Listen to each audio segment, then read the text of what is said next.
Hey, Bastiaan. Hoi. Ook al mooi op tijd.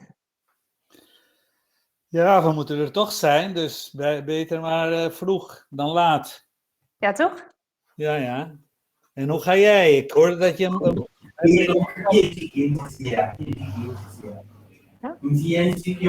Good day, Kwame. Hi, Emma, how are you? I'm really good. How about you? Well, I'm full of joy. I'm happy to be part of history. To be part of history now. So I hope I'm able to do an impressive presentation today as well. And how I'm are you? very excited about the presentation. Bastien. Hi. Amadou. Fine, Kwame, I fine. do not have your video yet, so I'm not sure if You don't have my video. I am blocked out. How do I? In the video, I have a zero and a cross that way. It's blocked out. I cannot click on it. Okay, then you might have to leave and go back again, because you should be able to click on the camera as well as on the microphone to switch it on and off. Even kijken of het beter gaat zo. Maar het gaat goed, Bastiaan. Ja. Mooi.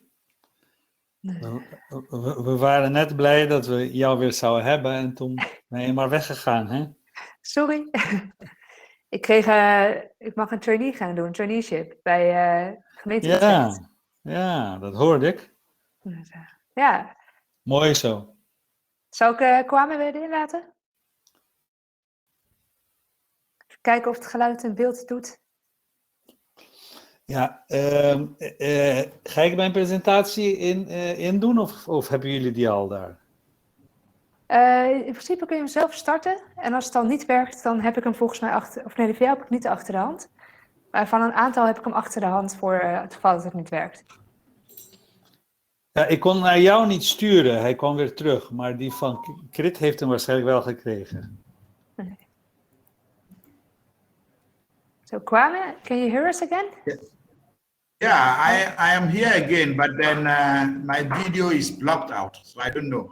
Somebody will have to probably let me go to the settings and see if I have to do anything. And when you went in to hop in, it asked you for permission to share, I think, video and audio? Yes, that's exactly what it did. Yeah. And did it work then? Let me go back and then try again. Ja. Wil je wachten totdat iedereen binnen is om dan onze PowerPoints te proberen te... Ja, voor mij mag je ook nu al proberen hoor. Ja? Ik weet ook niet hoe laat Krit er is. Of die er komt. Als je er toch bent, kunnen we meteen even kijken of het werkt.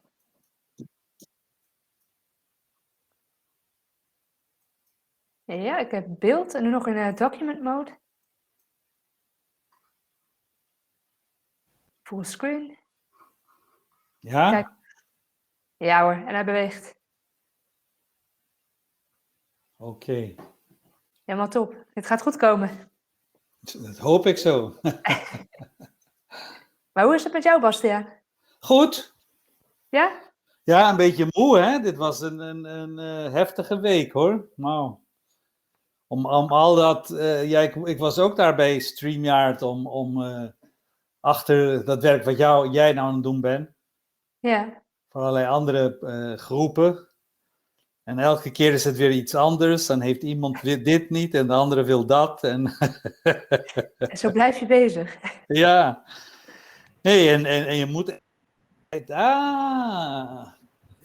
it's that video and audio. Yeah, now I'm here. Perfect. Perfect, yeah. Kwame, Bastiaan just tested his PowerPoint to see if it worked. Do you want to test it yourself as well? Let me do it and see if it works. Otherwise, I've just emailed it to you. So, exactly. Yeah, I received it. Okay, fine. So let me see if I can do it from my end here.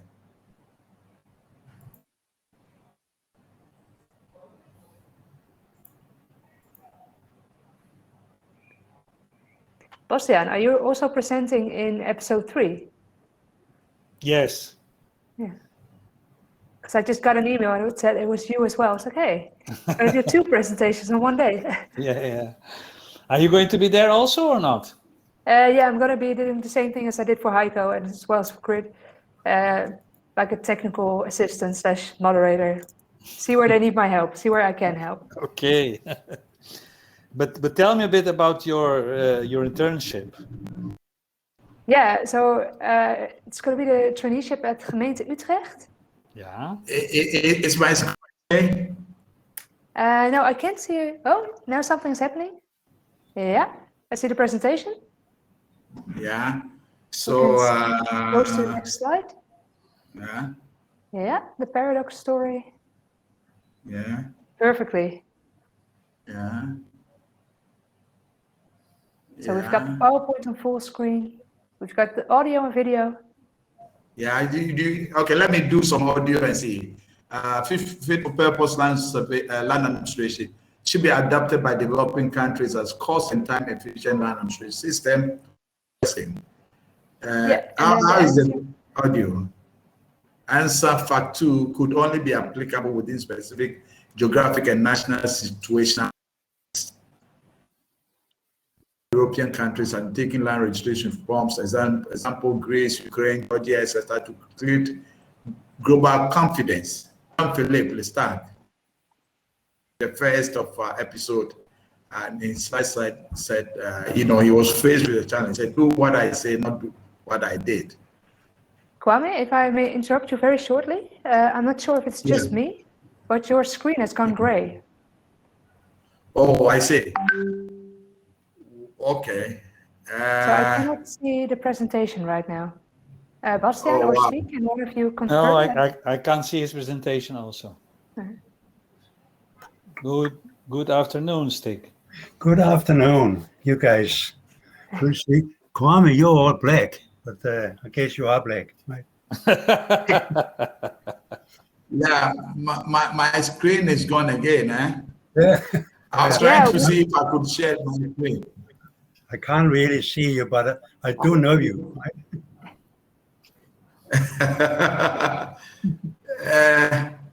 Yes.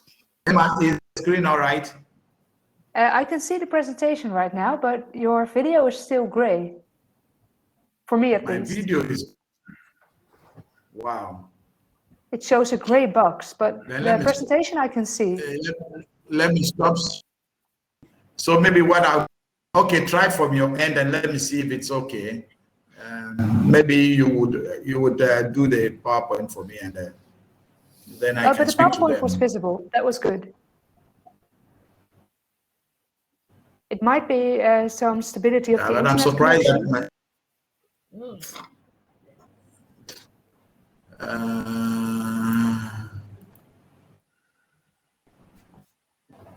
yeah. Is it okay now, Emma? I can see you on the like the presentation mode. I can actually see a small video box of you. But do you see how Bastiaan and myself are gray at your screen? Yes, I see Bastiaan and yourself on gray. Exactly, that's how we see you. So I'm not sure how that's possible. It might be some internet stability. No, the internet access is quite okay here. I don't know. Let me see full screen. And I can see Stig too as gray. I don't know. I'm never gray. Yeah, I know.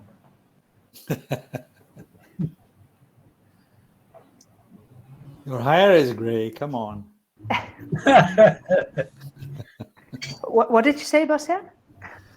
That his hair is gray. He said he's never gray. Maybe, Emma, do you suggest that I go out and come in again? Yeah. I think that might be the best solution, okay. or at least to try to see if that works. Yeah. Okay. But the most important part is that the presentation and audio works. So it would be a shame not to see you, but at least you will be able to give your presentation. Oh, okay. Okay. But let's see if it works. Just go out of the hop-in and then enter it again. Okay, I'll leave and then enter back again and see. So, hello, Stig. Hello, do Emma. you wanna try it as well? See if the presentation works. Yeah.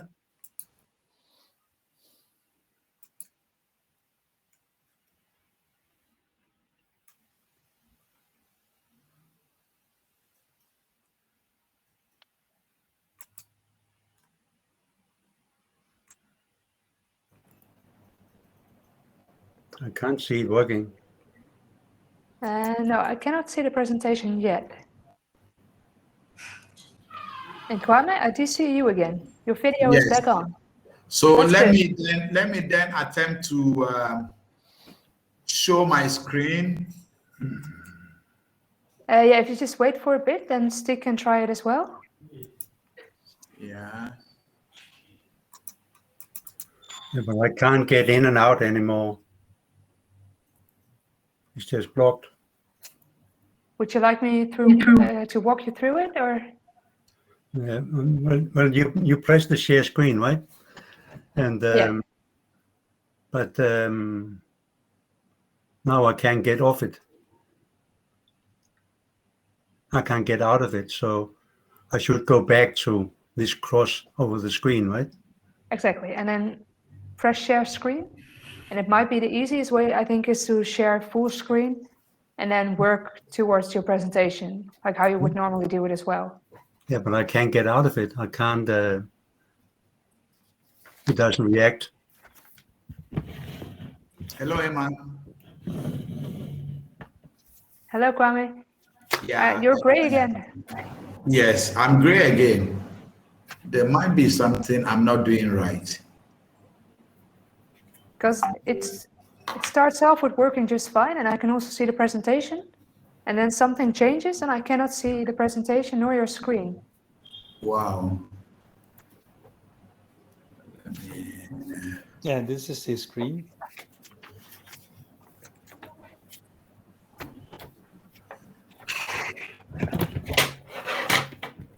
Hey, Chris. Yeah, hi to all. Yeah, Okay, great. sorry, I'm a little bit late. There was I needed some extra time in another session.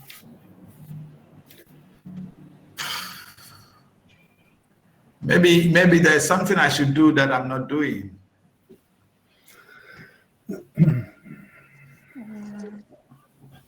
You are testing the screen sharing. Yeah, but in the beginning it works, but then something changes with Kwame's screen sharing and video. So now I can only see a gray image. Oh, Is it still gray? yeah. Yeah. Yeah. Claudia, Christelle, Heiko, Paula, can you hear us? They shouldn't be able to hear us yet, because I think the general session starts 5 minutes before time. Yeah, then I will phone the help desk. So, Stig, should we try it again? I just tried, and then it says a thing come up here, choose what to share. Yeah. And what should I say to that? And try it? Choose what to share. I think it will give you the option for full screen, either a window or a Chrome tab. Is that correct? Yeah. So I think if you go to full screen and then click on the image, it will get a blue box around it. Have you got it now? Yep, I've got your screen. I see a presentation in document mode. So what, yeah, and then I can do this, can I? Yeah, I think if you go to full screen. And then I can do this, right? I can still see the document mode, but I think it was during the test session as well, wasn't it? To me, it's now in presentation mode. Yeah. Because I'm Chris, how are you seeing? Yes, it's document mode. Yeah. So I think it was like this during the test session as well, that it's full screen for you, but it's on document mode for us. Yeah, but we can work. I can clearly see the slide. Yeah, but now it's document at my screen, right? And now Yes. I go to, what do you see now? I You still see see the slide presentation, the evolution of the fit for purpose land administration, and at the left we see your complete presentation in a column. it's still in document mode. So I'm not sharing my screen, obviously.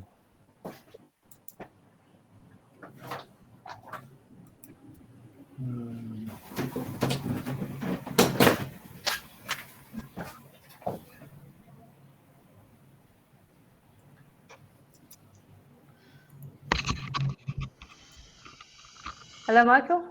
Good morning. Nice to have you with us. Yeah, but early, bright and early to be looking all sparky. But yeah. Hi, Mike. Good Hi. to see you. Hi. Yeah, What time is it where you are? it's 7:45.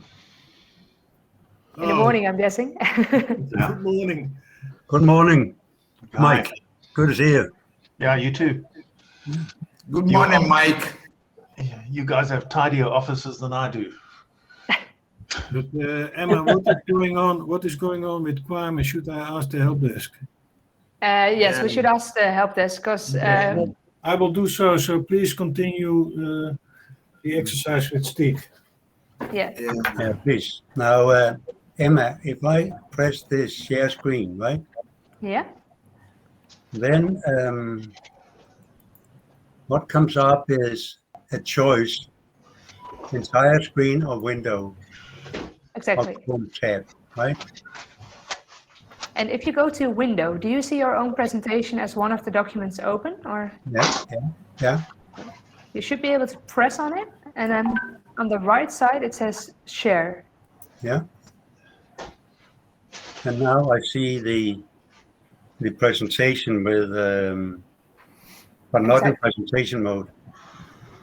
So maybe we should try opening it on full screen a different way than on the right bottom side, because that's what we tried before. Just see how it works.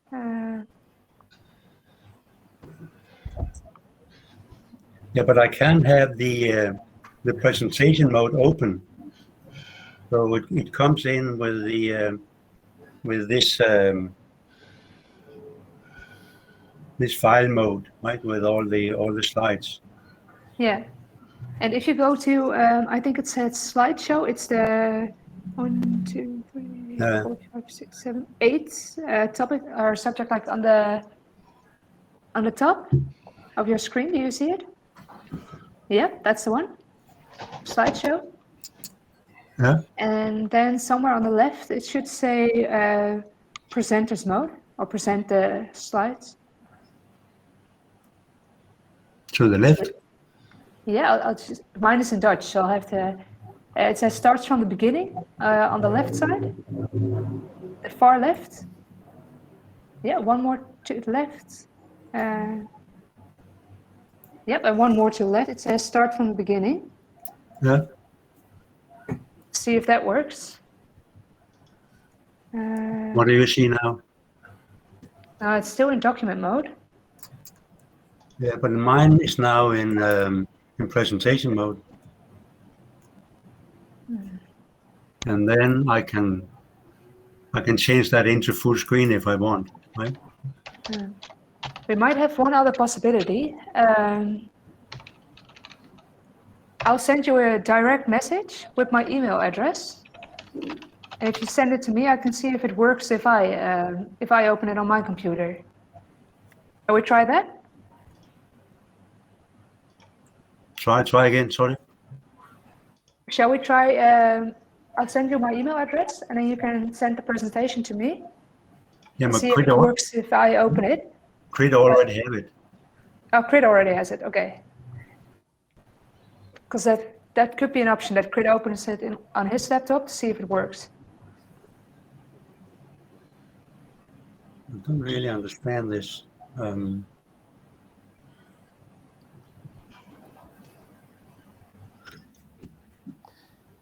Because now it says I'm sharing my screen, but you don't see it, right? I can see your screen, yes, but it's in document mode. Well, why can't I? It should still show my screen then if I say, what do you see now? I still see the document mode. So, Chris, I see that you joined us again. I don't get it.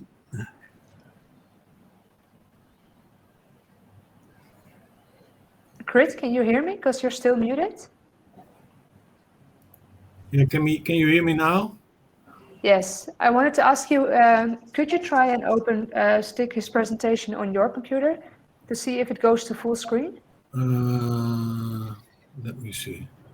Emma, Yeah? have I done anything better? I still see a gray screen. Sorry, Kwame. Yeah, Wow. the question is, Kwame, if you can phone to the help desk. Okay. Yeah, do you know that that is also under the session icon? Yeah.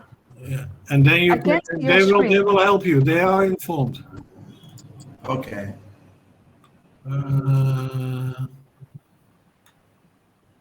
Yeah, then I should. You don't have the presentation of Stiek, Emma. No, but you should have it. Yeah, but then I have to look. And just looking at the time, Michael, is it you want to try to share your screen as well to see if it works? In the meanwhile? Yeah, okay. So how do I do that? So below you'll see a couple of icons, and one of them Yeah. has a red line going Yeah. through it. So Okay. press that one. Okay, and then I go entire screen, do I? Yeah, that's one of the options. And then Okay, let me pull up the and just be aware that if you want to share video with audio on it, that you should share audio as well. It's on the left side of yeah, sharing your screen. I'm not going to do a video.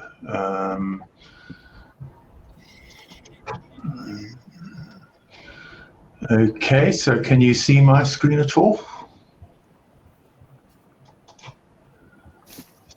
I see Kwame, his screen is coming up. Yeah. Well, I'm sharing. Okay, so let's go back. So Kwame, is it I'm just better? gonna take away your screen so Michael can try it. Okay. Okay, so it's not letting me share at all. No, I think that's because Kwame was sharing his screen, but you should be able to do so now. Grayed out. Okay, so let me cancel and try again. Okay, so let's try that now. And then it doesn't allow me to share. It just shows I try entire screen. And there's my screen up, but I can't see it there. No, I cannot see your screen either, not yet.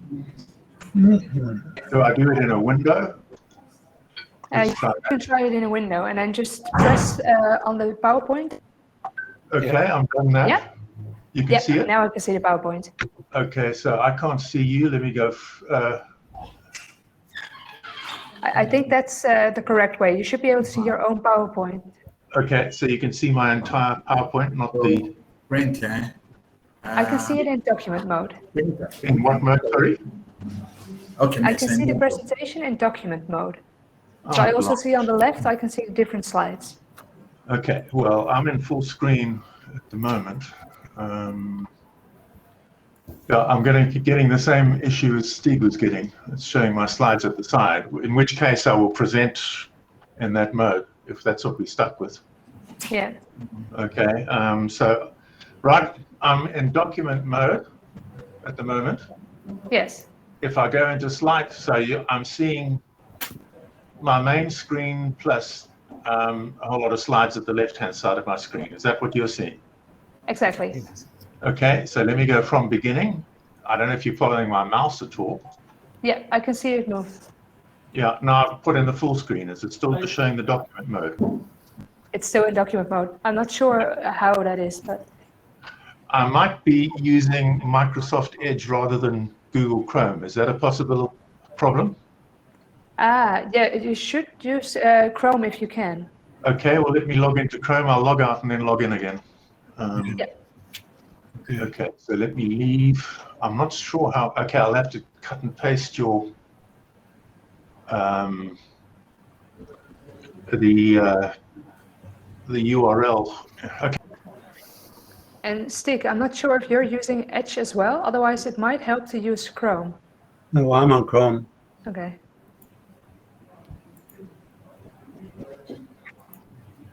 And Chris, did you find Stig his presentation? Let me see. But Emma, can I present it in document mode? I think you can. Yeah, it's just a bit smaller. So maybe if you have you're using images with small numbers on it, it might not be completely visible.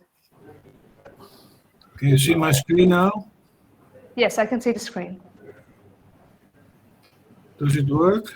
Yeah. Yeah, and it's on full screen as well. And I should say escape now. How to stop sharing? Oh. I can stop sharing your screen as well if you would like me to. Yeah. So I have the I impression. stopped sharing it right now. I have the impression that I know how to do it, Stig.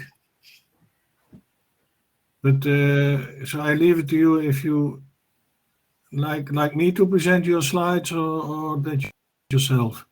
No, you can do it. That's fine. No problem. Okay.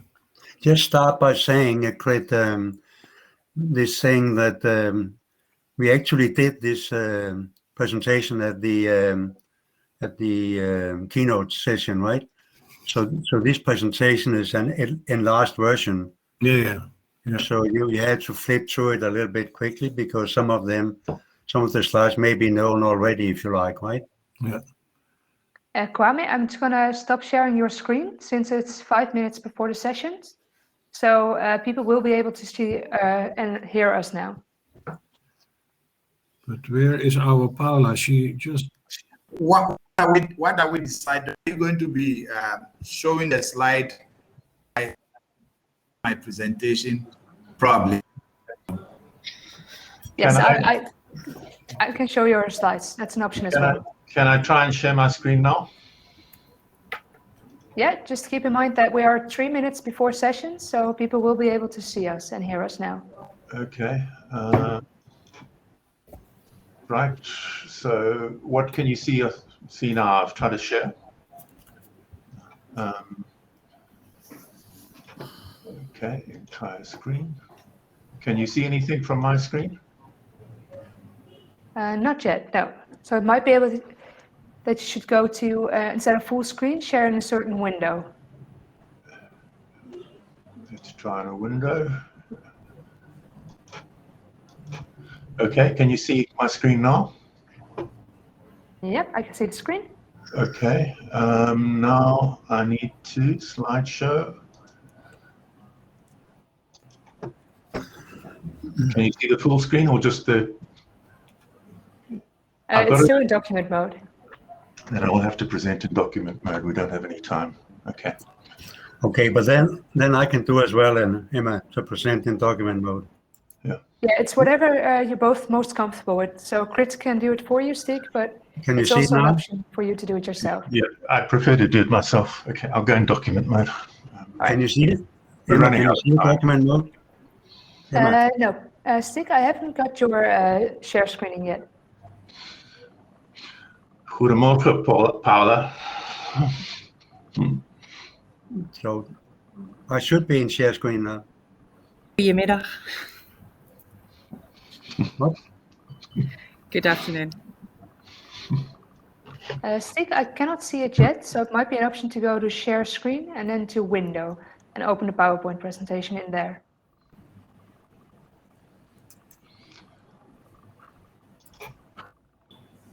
No? I can't see Kwame at the moment either. No, that's correct. We've asked the help desk to assist him with that, Okay. since we cannot see him, just a gray box. Yeah. Maybe you should have that for me too. I'd look better. Help desk is fine. Stieg, I can see your presentation in document mode right now. And I can just roll it this way, is that all right? Yep. Okay. Keep So in mind that the text will be a bit smaller since it's in document mode instead of presentation mode.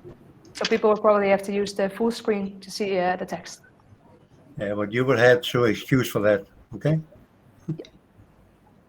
All right, so looking at the time, Krit, I think it might be your turn to start off.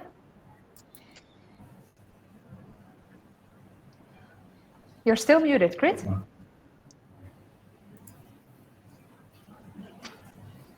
Yep, you're on. Yeah, thank you very much, Emma. And welcome to all the participants in this second episode, as we call it, of the Fit for Purpose Land Administration workshop. Please remember that we are in a workshop, so this is not a formal session. And I would like to let's say, to keep a little bit relaxed. We have 5 presentations, and after their presentation, I really expect discussion. But my idea is that maybe after each individual presentation, there can be 1 or 2 questions, and then at the end, we could have a final discussion.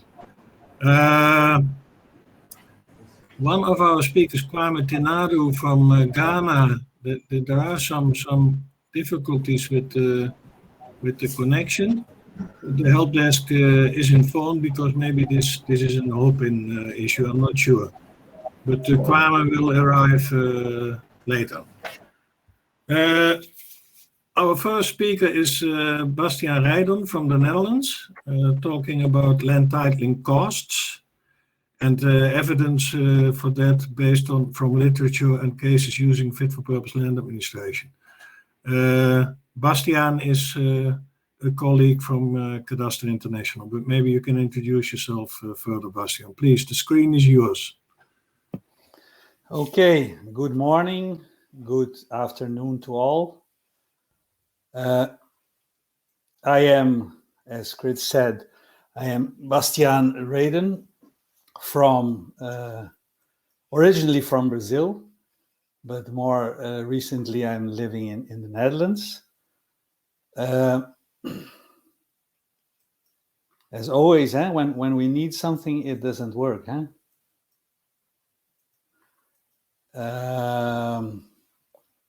So my experience on land issues was mainly in Brazil. And so I will start my presentation now. Are you seeing on? Yes, Bastiaan, we can see your presentation in full screen right now. Thank you. Okay, so I am an economist that's coming from studying land markets and land prices. I discovered that in Brazil, the titling made a very big difference on the prices of land. So that's why I started to try to understand land administration and all what goes around it. But more recently, I've been doing some research because I heard so many people talking about the costs of land titling, of registration, and everybody is talking to $5, $20, $250. So I tried to have a better view on that. So, as we know, most of the world doesn't have clear land rights. So many different reasons: legal, historical, economic, political. And when a country decides to face it, technical or financial arguments are used to postpone it. So what I want to show here a little bit is based on some experience that we had, how fit for purpose can be an interesting option on economical side also. So this is a well-known data from Klaus Denninger. Don't know for sure what it really means, but there are numbers from many countries showing that we have big problems on land registration and land regularization. I always like to use this to remember us that we are not only talking about, let's say, property rights, but the whole bundle of rights have to be registered in some ways. So this is always important to remember.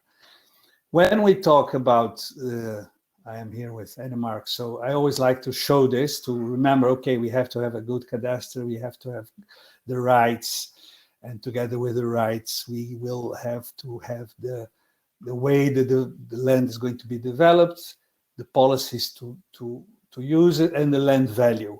So all of this is essential, and we need, let's say, the registration. We need to have who owns really land. We have to have that also in the secure legal rights, but we have to have that all in cadastre. So very much that is a big discussion in Brazil at this moment, because the government wants to, let's say, regularize much more land than what they should. So this is a very big issue there, but it's also a big issue in the world in general. So we see already in previous literature that the costs to regularize can vary quite a bit, from $40, and with it, it's important, and that's what I want to stress mostly here, is that we have to have when we talk about the cost, we have to really put clearly what we are thinking about, because most people are only thinking about this surveying, and not always that is the most important, as we already can see here from the study of Holstein. Ali et al., they showed that costs were between $100 and $160. And let's say demarcation, professional costs, and without all other government costs. So you see, we see already big differences here. This is the study that just came out on the land publication that Stig and Crate organized. And there it was, for me at least, very interesting, because they were thinking mostly on public land, let's say. So it's not private land that's been registered. So it's mainly, again, the surveying cost is with less precision, can be around $1 to $1.50. With higher precision, it's a bit more. So I went back to this study of de Vries, because I thought he had an interesting way of dividing all the types of cost. So the professional cost, the governmental cost, and the taxes. So with this, if we use something like this for all the studies that we have, we can have a better vision of what are the real problems. So I'm working quite a bit in Colombia also, and there we could get to quite low costs on the surveyor, but that the whole process of going through the government is very expensive, or very takes lots of time, and it's difficult. So the US aid MAST also had a very interesting study, quite recent, showing the cost, but this is only for measuring again. So we have to really think very well on what we are doing.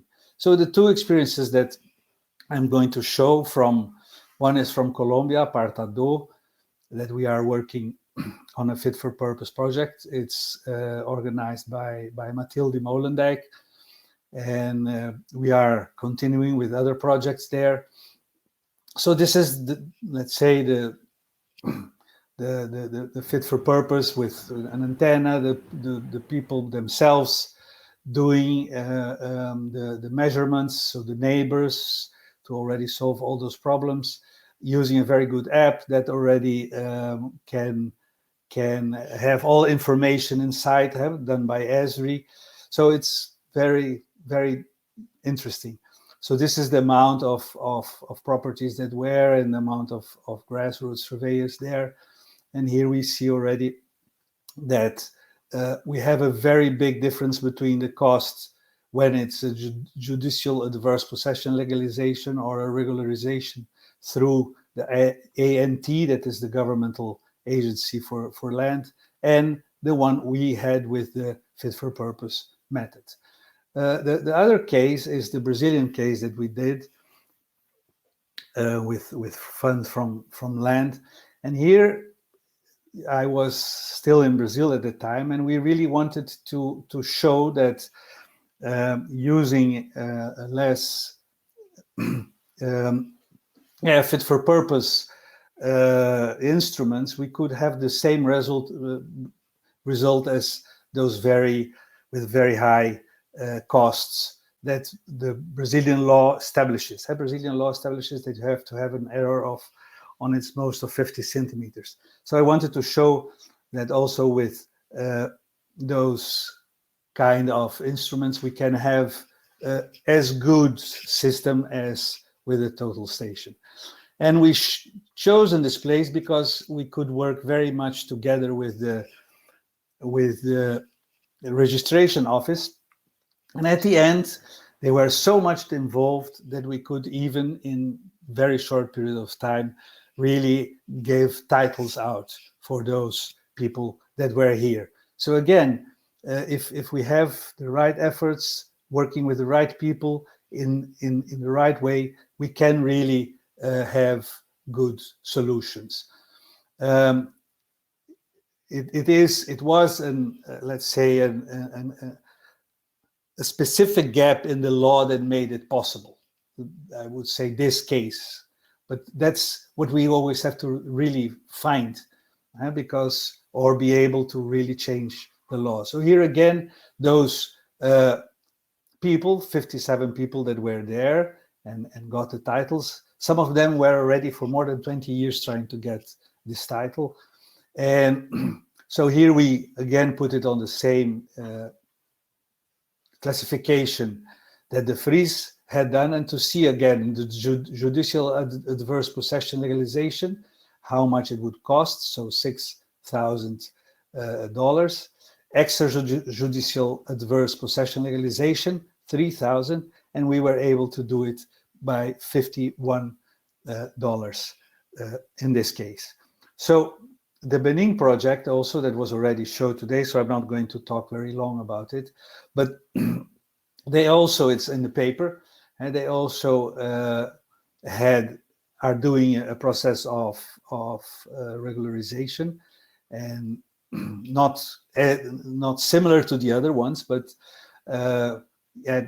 in a first phase giving out those titles, and they also could have a cost of $17 per plot, and when we have a formal process, the costs would be much higher. So what I want to stress here, so my main aim was to show that fit for purpose can provide land rights with low cost and simple methods. But the most studies that we see, those costs are not always clear and explicit. So I really think we should have more attention on that. And those three cases could show that it's possible to have solve at least some titling problems and show the authorities that it's possible, and that sometimes there are needs to change legislation or change the way people do it. So all this issue of capacity building is very, very important. So we really need the participation of the stakeholders, institutional and legal changes to happen. So I thank you very much for your attention, and I'm at your disposal for more if you have questions and other issues. Yeah, thank you very much, Bastiaan, for your presentation. So my question would be, as an economist, you look to let's say, to all kind of processes and products from an economic perspective. So is it a surprise to you that this, let's say, this low cost or lower cost approach is maybe developed not so long time ago? Yes, the first time that I saw you presenting the fit for purpose in, I think, it was 2016 here in Apeldoorn, I was really impressed, and I thought, no, we have to work that more out in Brazil, and convince the people that it's possible to do something with a much lower cost and with less precision. You don't need all that. I always say that many times we are trying to kill a bird with a cannon. You don't need a cannon to kill a bird. It's not very ecological, but just idea. So we really have to think in a much more rational way and use well our resources that are scarce. Yeah, that's what I think. Yeah. Because let's say if you have $500 per parcel multiplied by 10 million, or $50 per parcel multiplied by 10 million, that is for the society a serious difference. So thank you very much. I would like to.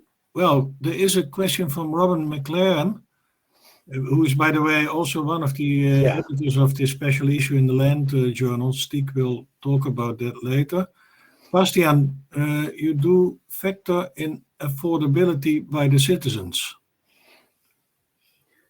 How do you do factor in? At least in this case, it was very clear, because the person had already spent, if I'm not mistaken, something like $2,000, and he hadn't reached anything. So he said that $2,000 I can do a lot on my property. So that is the way they think. And when I see another case that I'm working on, also in Brazil, that even a social company was able to let's say regularize quite a lot of people that live in the slums, because they were wanting to pay for it. So they were paying something like $15 per month to regularize their plot of land in the slum, because they thought this would improve their life very much. So at that level you can see it happening. But if it costs $3,000 or $5,000, they won't do it, because it's too expensive. So really we have to look at what are their gains, what are their possibilities to do that. Otherwise they won't do it. But they also know that the value of the property will increase, that we've seen in many places. So they take that in account also. That is, by the way, related to the question from Brent Jones. Thank you for that, Brent. Has there been any analysis of cost of registration compared to land value and individual income? As far as you know. Not exactly that way. Some years ago already, 2010, I got a whole municipality that was regularized in Brazil by the government, and I looked at the costs. And then I expanded to the whole of Brazil. And if we did that the way they were doing, it would cost one GNDP to regularize all land of Brazil at that cost. So that will not happen. So we really have to find ways to reduce this cost and do it. But on the other side, also in Brazil, but many other countries, the land is quite valuable. So people that have the possibility and have some money, they will do it, because they know the value of their land will increase. Yeah. There are also questions about documentation and let's say fit for purpose solutions for integrating land data. I would like to keep those questions to the end. But thanks for asking, Gabrielle and Clarissa. I would like to introduce now our honorary president of FIG, Professor Stiek Enemark from Denmark. And the title of his presentation is Providing Secure Land Rights at Scale, Experiences, Innovations and Lessons Learned on Implementing Fit-for-Purpose Solutions. The presentation from Stiek is, let's say, an extended version of his keynote that he presented earlier this week. So maybe you recognize some of the slides, but I think this comprehensive message contains so much information that some repetition does not harm. Stieg, may I give the screen to you? Yes, thank you very much. And right up front, I have to apologize for not being able to share full screen for some reason, but I hope you will follow anyway. So Emma, is it okay as on your screen? Yes, I can see the presentation in document mode. So Yeah, we're good to go. we can see it, and Stieg, we agreed in advance that you will have some extra time. So please. Okay, thank you very much. Now, when I talk about purpose, I always start by saying that for this approach, and the one is, of course, the global agenda, the Sustainable Development Goals, where you would see that just about half of the goals are actually strongly related to land governance, and especially goal 1 is about no poverty or eradicating poverty, where the secure land rights is a very core component of achieving that goal. So it's about providing secure tenure for all, enabling management and the use of all land, and leaving no one behind. At this global agenda, I would also emphasize the voluntary guideline of responsible governance of tenure that have played a very key role in the way we're able to deal with this issue today. The second driver is, of course, technology development, where all kind of measurement and mapping has been the opportunity has been changed to new technologies available, and also technology frameworks such as the STDM and LADM and so on. So have a good look and follow this technology development, and you will see in the bottom of a reference to a very nice World Bank guide called New Technology and Emerging Trends, the state of play for land administration, that goes through all these new technology opportunities.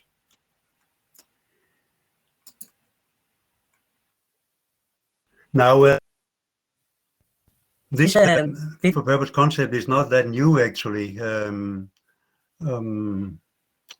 If you go back in the 90s in the Eastern Europe, you would see that most of the changes in this country following the fall of the Berlin Wall and the need for providing, updating the cadastral base was actually done this way without really having a specific concept or such, was done in a fit for purpose. And the same happened in China and Vietnam, where there's the big collective farms and provided long-term leasehold for the rural population, and by that actually took them out of poverty from 80% below the poverty line to about in the 1980s to about 13% in the early 2000s. And of course, you all know the Rwanda case and the Ethiopia case that actually fully implemented at a fit-for-purpose approach to land rights. And then in 2014 and 16, we came up with these two conceptual reports, which explains the structure of the legal and institutional framework and the guiding principles for country implementation. So that was where the concept, if you like, was born and made it usable for all developing countries. And in the meantime, since 16 to up to now, about 25 or 30 countries throughout the world has actually used this concept for pilot projects and start to implement also at a national scale. And then this year, or actually last year, we was asked by this land journal to do on this topic, fit for purpose land administration, providing secure land rights at scale, and I will come back to that in some detail over the presentation here. This is just a slide showing the concept, and this is just because I think it belongs to a presentation like this, but I'm sure you all, I will just flip to it, and then say just a little bit about what is actually the difference between a traditional conventional approach and this kind of fit-for-purpose approach. So the conventional one, the spatial framework is built by normally by fixed boundaries and sporadic field surveys to a high accuracy, while the fit-for-purpose use visual boundaries, systematic coverage by aerial imagery and handheld GPS where necessary. The conventional approach use a focus on land titling for the legal framework, and the fit for recording legal as well as legitimate land rights for all.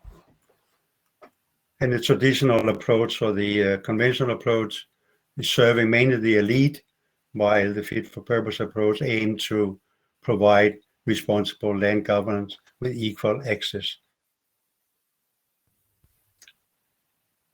A very simple way of comparison. Now here's then a special issue of the Land Journal. We are working on that for about a year, and we have quite a number of about 30 of our colleague experts to contribute to this with sharing their experience and knowledge in this area, and we ended up with about 25, you can draw two groups. The one group is dealing with fit-for-purpose conceptual innovations, dealing with such issue as fit-for-purpose in conflict settings, which is a very interesting topic, fit-for-purpose in climate change and pandemics, and legal adjudication, private sector financing, land grabbing, and so on and so forth, maintenance, and also talking about the wider reach of this fit-for-purpose approach. I will come back to some of these in the end of the presentation. And the other group of papers deals with from about 20 countries throughout the world, and you would see how they are scattered throughout all regions in the world in the map to the right. So we have quite extensive experience presented here. So having this volume of experience will be ready in about a couple of months, I think. We're finished about a couple of months, but you will, if you go into the website provided in the bottom of the slide, you would actually find that about 20 papers are already there, available online and free of cost. So we thought that was very attractive, especially to developing countries. So making all this knowledge available online, free of cost. And there will also be a printed version of all these papers into 2 volumes, divided the way that I showed, the one on conceptual innovations and the other one on country implementation. And this will also be available online, as well as you can buy a printed version if you prefer. So let me just list a few of the key lessons learned here. It looks that fit-for-purpose pilot projects to implement and well accepted and understood by local communities. The problem with this pilot project is that it must be scalable, and sometimes the way it's actually carried out may not be totally scalable when you move into, if you like, a national coverage. So fit-for-purpose land administration national projects can be completed, it shows, for $10 per parcel, and within quite a few years, mainly because using this approach, you're able to work throughout the country at the same time. in parallel, one corner of the country and work all the way through. So with experts, this way, with a participatory approach, you can work throughout the country at the same time. So it's it can be completed quite quickly. I will come back to a few examples of that later in the presentations. He also shows that the politicians often see this fit-for-purpose approach as very attractive because of the benefits to society, to the people. It can be done by low cost and in a quite short time frame, so you can show results, or even maybe within that term of a political mandate. So it's attractive to politicians, while other stakeholders, such as and also land professionals, in fact, may see the fit-for-purpose approach a bit corruptive. Disruptive, I mean, not corruptive, but disruptive.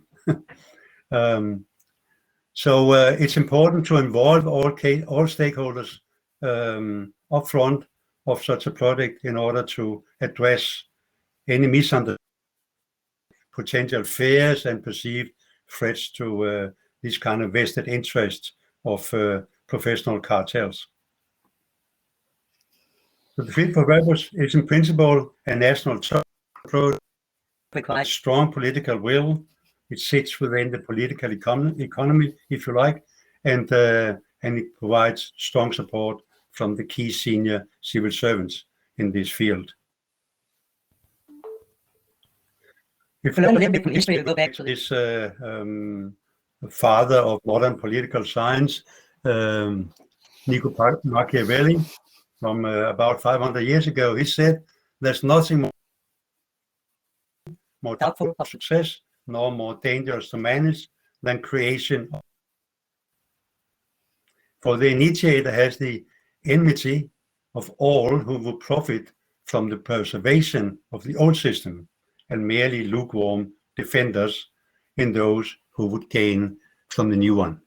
So that is actually also to some extent what we see today in terms of this kind of reactions to people feel it's a bit disruptive.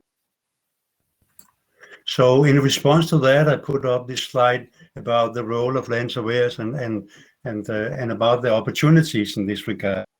Actually, this fit-for-purpose approach being implemented in the country doesn't really take away any work of all from the land surveyors at all. And also the whole management of such a project of building the system should be managed by the land surveyors. So there's a lot of opportunity for the land surveyors to manage the project as such.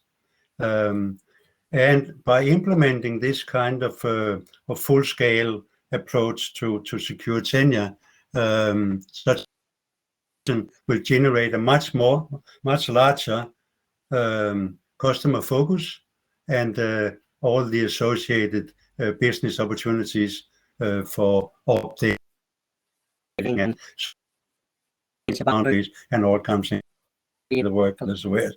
So instead of serving, say, 10% of the population, mainly the elite, you will now serve the full population in the country. There's a lot of opportunity related to training activities, capacity development for as required to carry out this project in the field, and finally, the surveyor should be and thereby improve the professional status. So the surveyors will undertake the role of managing the systems and the underlying land information infrastructure, and this will result in an increased revenue generation and improved professional status. So there are lots of opportunity for professionals by when adopting this kind of approach to cover the whole country by land administration using this, or secure land rights by using this fit-for-purpose approach. I'm very happy to discuss it over this session. Just a couple in much detail, but there's a good case in Uganda where they currently working on covering 20 million land parcels within 10 years for a cost of just about $10 per parcel, plus extra 10 US for building the facilities and create awareness and all this kind of capacity activities. But for the actual field work and registration, it's about $10 per parcel. In Uganda, some resistance was voiced from the land surveyors, and we had some very good work discussions about underlying understanding the opportunities for the surveyors that I've just almost like. We did in Uganda, and I think that's very necessary when we talk about a national approach. We provided or developed a national strategy for how to do this. So how would the spatial, legal, and institutional framework look in the Uganda context? Because all solutions will be different according to the country context. So that national strategy was developed and is currently considered and should be adopted very soon. Another country in Nepal, which is about 10 million parcels that are outside the formal land register, and also the about 1 million parcels that was or households that was destroyed through the mega earthquake in 2015. Also in Nepal, we created a national strategy, as you can see to the bottom left, and you can also see the website under that, so it's freely available. A project carried out by GL10, in fact, and in strong interaction with the government. So the government in Nepal is fully behind this. So it's agreed, and it's gonna be implemented simply from now on. So this is about covering these 10 million land parcels within a time span of 5 years. Coming back to this special issue, some of we had a number of, if you like, subjects that we wanted to address, and one of them is this issue of maintenance, updating, and upgrading. And there's a very nice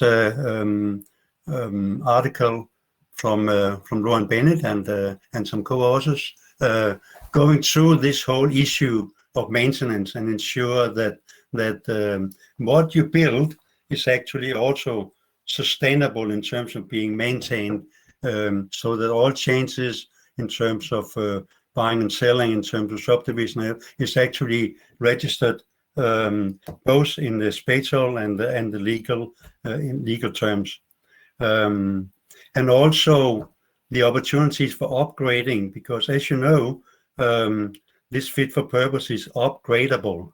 This approach is upgradable, so you can improve the system over time, whatever needed for higher accuracy or better compliance with other national registers, and providing this whole land information infrastructure.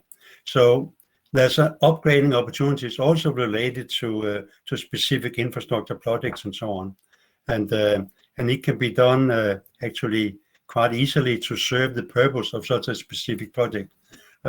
So this whole issue of updating and upgrading is quite important.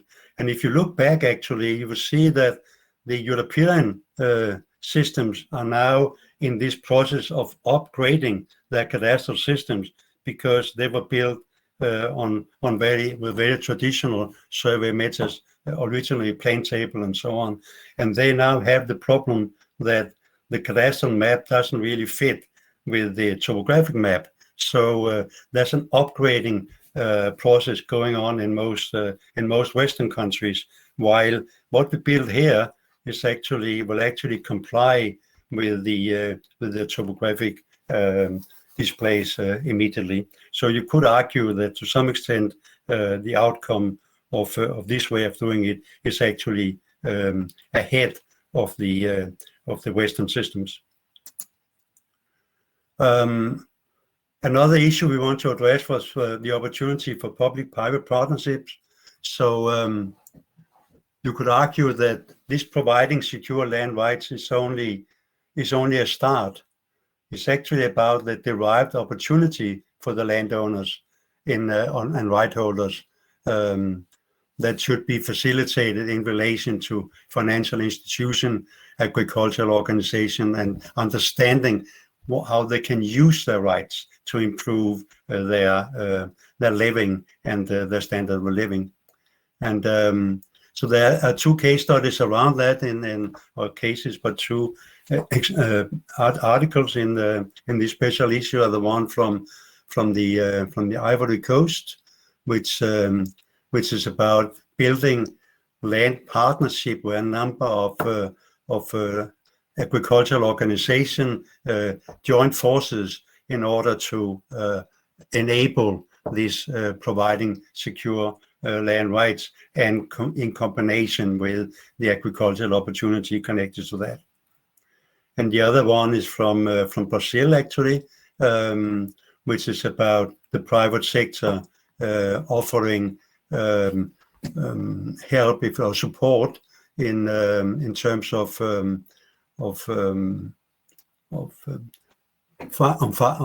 financing for buying out the land. So especially people in informal settlement will be able to actually get full access to the small land parcels. Finally, there's a nice paper about this wider fit-for-purpose approach. This is actually a kind of World Bank approach, and this paper is provided by Robin McLaren, and I'm sure he can talk more about it when we go into the discussions. So the argument is that the fit-for-purpose approach has a much wider reach. So areas such as evaluation and land use planning and management can benefit from the same kind of principles and be integrated into the land regulation process. So you would see the diagram of the land management paradigm, where on top of that, in the middle of the diagram, you would see the functions related to land management in rural and urban areas, and the specific sector-specific data connected to that, and the sector-specific land management strategies. So this relates to land valuation, taxation, resilient housing, and solid waste management, master planning, and so on. And the interactive use of emerging technologies such as drones for data capturing can be shared and reused across a wide range of land administration and land management functions. So there's a huge perspective of benefits to society in this regard. Finally, about the way forward, I only have 2 slides left. I normally say very loudly, don't ever start what you can't sustain. So provisions for ongoing updating and upgrading is crucial and must be established upfront. Another key message is the quest for capacity development, because decentralized management of land records really requires physical facilities and a lot of skilled staff that is not out there yet. So this whole setup for capacity development has to be established or developed almost upfront when starting such projects. And of course, there's the issue of education and training. So the programs in universities and all kind of technical and training programs should include this approach of responsible land administration. And GLTN actually have a very comprehensive e-learning platform on this that I strongly advise that you have a look at. It's very easy accessible on the GLTN website. Finally, I would argue that the need for cooperation between donors, national governments, and land professionals and civil society organizations are crucial. And there's a need for awareness campaigns to be established at both global, regional, local, national, local level. And FID have a very key role to play here, because the land professionals really have a very, very core role as the one that really knows what this is all about in a broader scale, not only about measuring bond, but in a much broader scale. So FID have a very key role to play in promoting this at a global scale. So in conclusion, I always say land administration is basically about people. It's about managing the relation between people and places, and the policies, institutions, regulatory framework that governs this relationship. So the fit-for-purpose approach is affordable, fast, flexible, reliable, and scalable, and FID have a key role of promoting and facilitating global adoption. So the very hopeful young graduate here from 1966 is arguing quite strongly that we should build this land administration system for providing secure land rights for all and leaving no one behind. Thank you very much.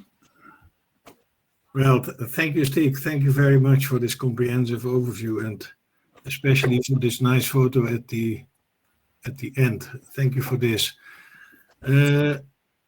I have to take care of the time now, but there are a few questions. One is in French.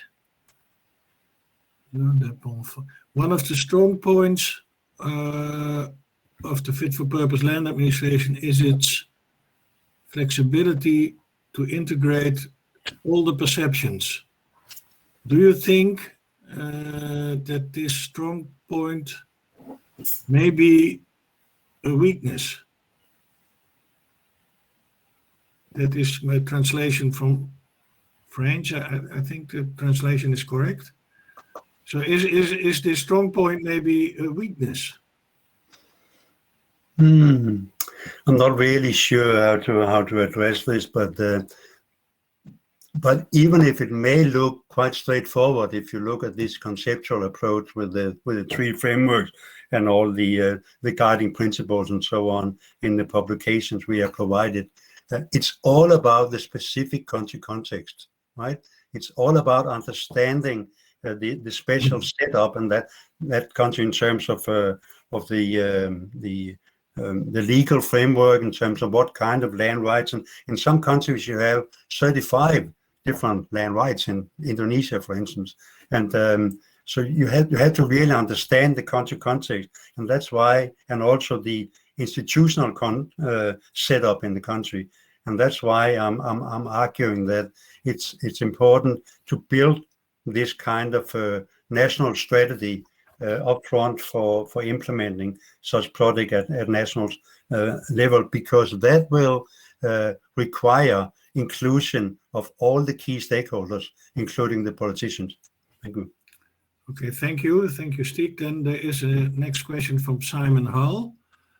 Stig, you described the fit-for-purpose approach as national top-down. It includes getting individual and community input from the bottom up. If it's only top-down, there is a danger that it lacks relevance for people.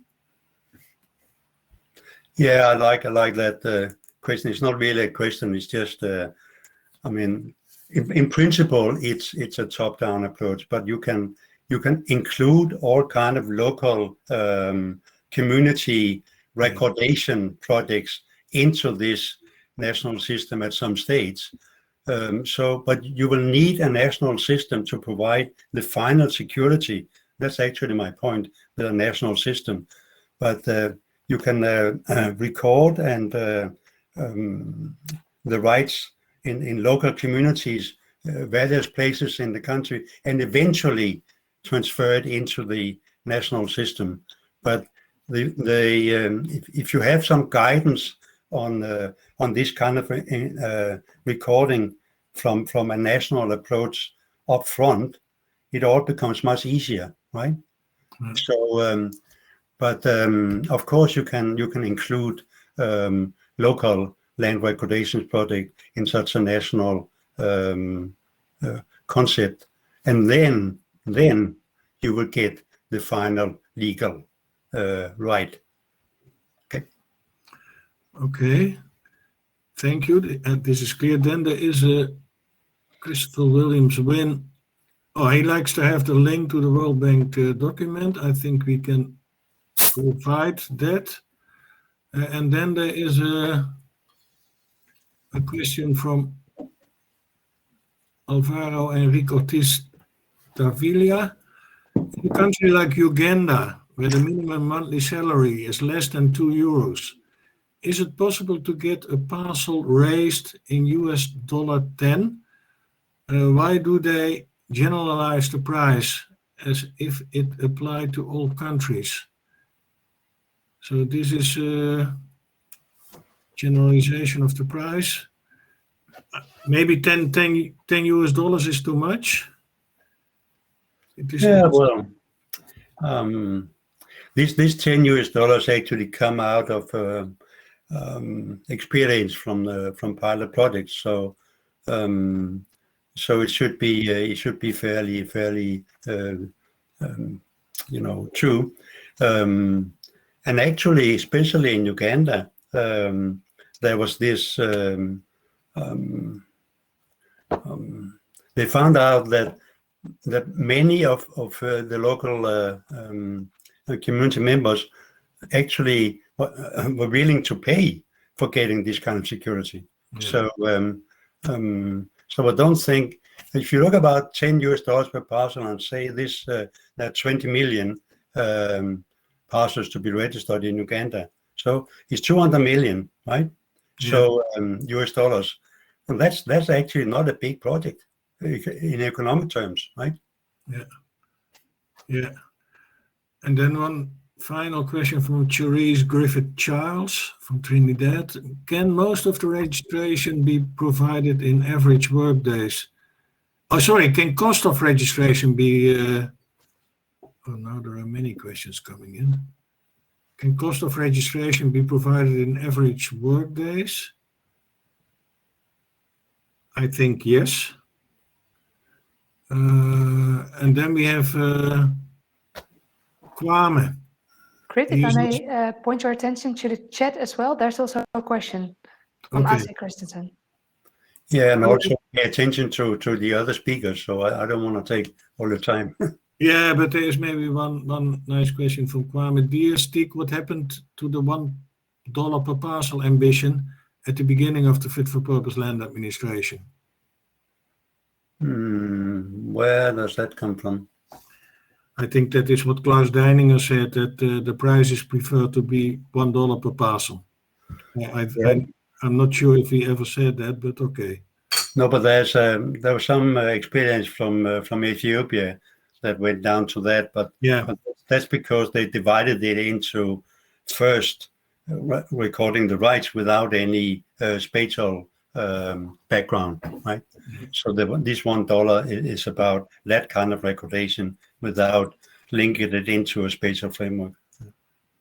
Okay, thank you, Stiek. There are more questions. I'm sorry, we cannot manage them all because I'd like to introduce the next speaker, Professor Mike Berry from Calgary University in Canada. And Mike speaks about post-conflict land regularization in Edendale, and fit for purpose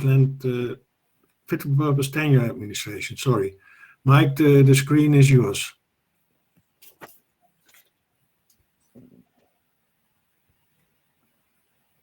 Michael, you're muted for now, so you just have to unmute yourself. It's on the bar below. Can you hear me? Yes, that's perfect. Thank you. Hey, everybody, or good evening, depending on where you are. It's early morning where I am. I'm the chair in land tenure and cadastral systems at the University of Calgary. I also worked at the University of Cape Town, and I worked as a land surveyor for 10 years. I started on looking at the effectiveness of cadastral systems registration going back to 1994 in South Africa, and I've done projects around the world. Let me just see how I share my screen. Okay, there we go.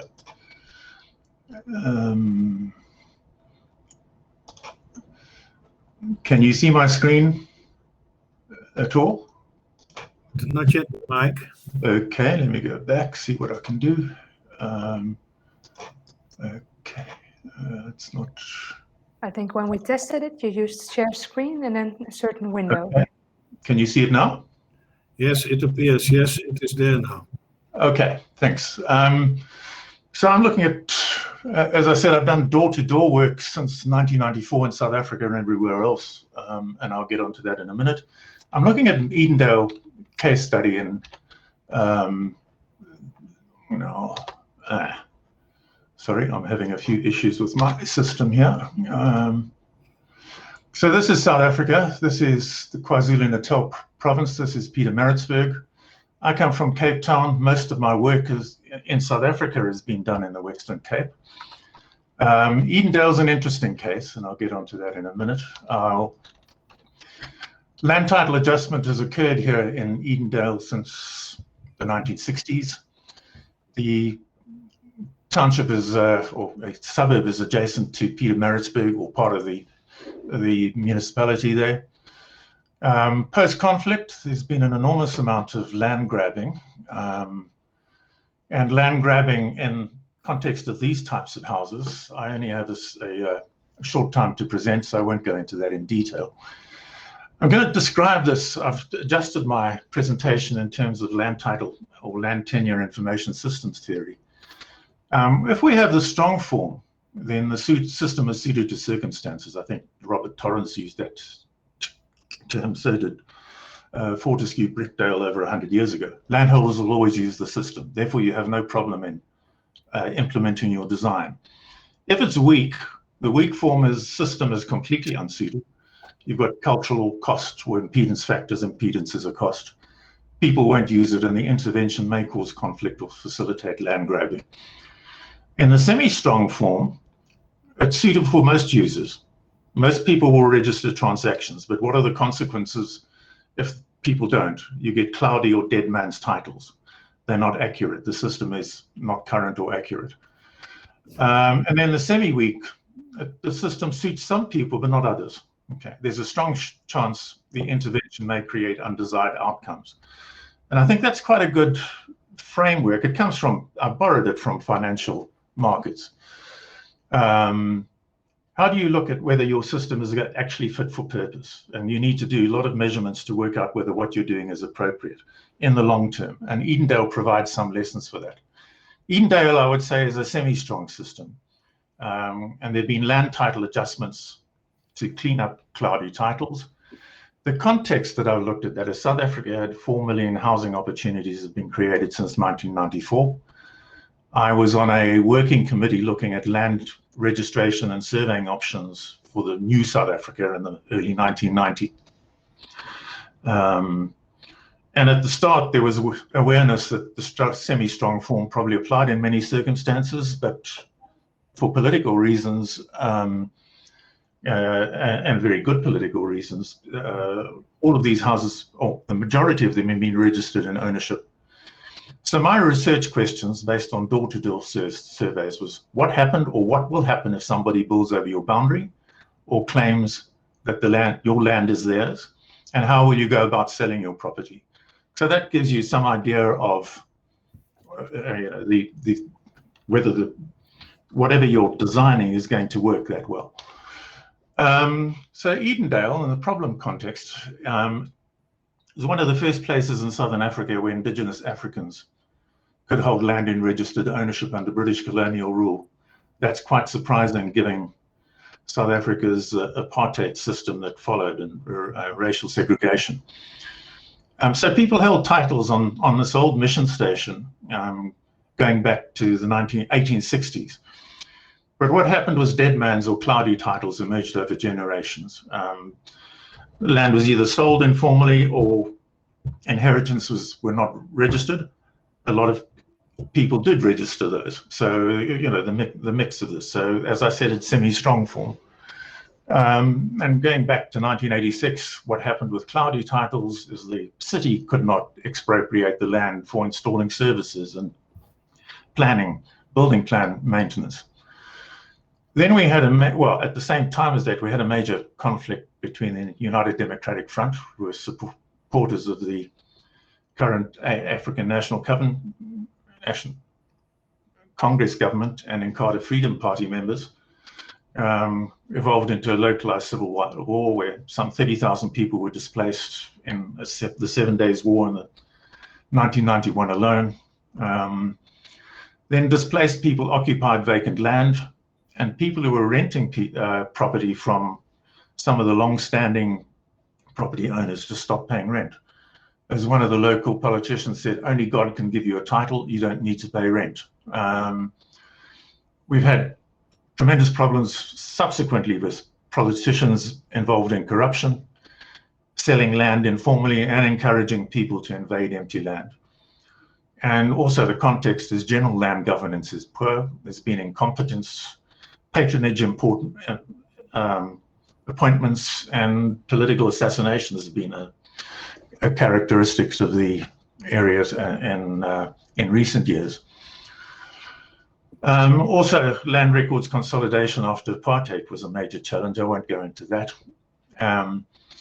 Consequently, landowners who had owned these old mission properties could not pay rates. They could not sell, they could not obtain loans, and they had hostile tenants who either occupied the land after the conflict, or they were long-standing tenants who just wouldn't pay them anymore. So they were going broke. So the intervention was to expropriate the land for development, install services, and formalize building plans and get orderly development in place. So it was a municipality-driven program. So land title adjustment has occurred in Edendale since the 1960s. Elsewhere in South Africa, in similar situations, it's occurred once per generation every 20 years. Someone I work with, Rosalie Kingwell, has done some work in that area. So lawyers or magistrates as commissioners adjudicate dead man's titles. They advertise, hear objections, hold hearings, do site inspections, make an award, and then proceed to registration in favor of new owners. Reality, you'll have to excuse my spelling as I changed this during the presentations. Commissioners actually have to resolve disputes within a family over inheritance.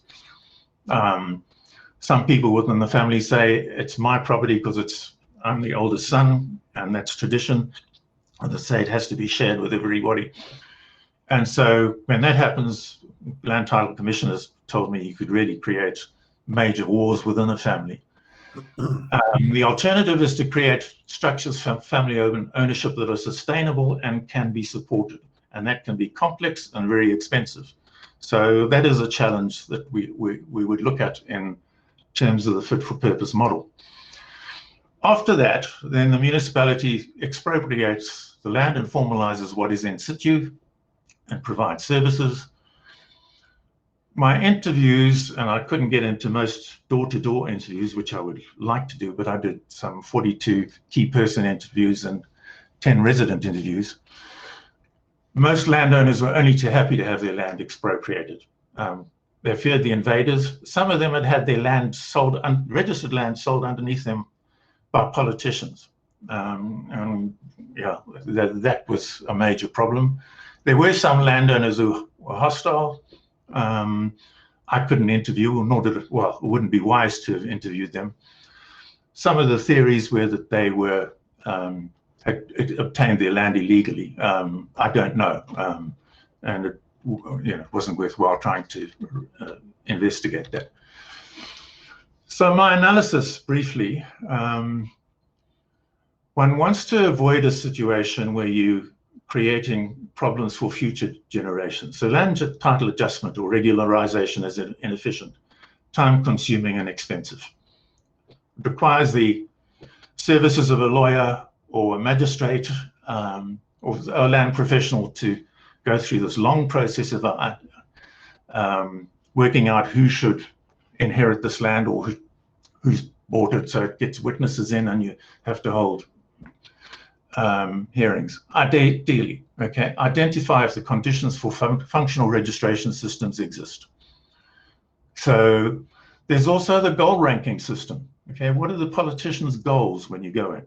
So in South Africa, there was an awareness that such a problem might exist, but political considerations were above that in terms of the ranking of the goals. So what I would say coming out of this, when you're devising fit for purpose, look at the strong, semi-strong, semi-weak, and weak titling theories, as I've done here, or something similar. Understand the political environment when ranking goals. And then I've heard an enormous amount about cost here, but not quality. Now, if we look at Toyota in the 1970s, they said, look after quality and the costs will look after themselves. And they're now one of the leading motor manufacturers in the world. So what is a cost, or what is an impedance? Because an impedance is a cost. And social issues are a cost. It's not purely financial cost, which is what I've heard repeatedly here. What is the cost within the family, and how would people react to that? And then what is quality? It's not necessarily accuracy. The other thing is, there's all very well looking at, getting all the stakeholders involved, but you need to do door-to-door surveys. Patrick Geddes, a planner over 100 years ago, there should be no plan without a community survey. And then the what-if scenarios. Will people use the system? Will it work? And if not, what then? Okay. So if strong, or the semi-strong model, i.e. landholders want titles in the framework that I'm using, as most of the enabling conditions exist, then you need to provide land tenure administration support at the household level and title maintenance programs. I.e. you can't just give people a title and expect them to use the system. Okay, so give land tenure system support if it's poor communities. Okay, and if it's weak or semi-weak, then avoid titles registered in ownership and look at some alternative that is fit for their purposes. Okay, land title adjustment would still be needed. You can't address everything, i.e. fraud. And the challenge in South Africa is you've got 4 million state subsidized houses. My work suggests some of a significant portion of those titles are cloudy. We don't know exactly how much.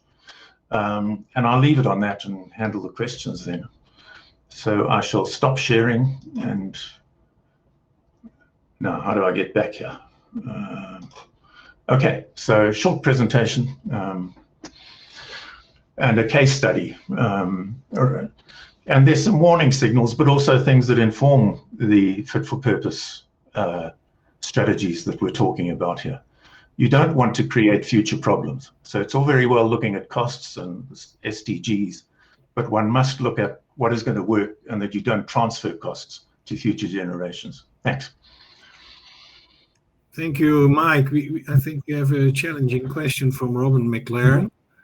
Mike, if you had the political power in South Africa, how would you resolve the land issues in South Africa?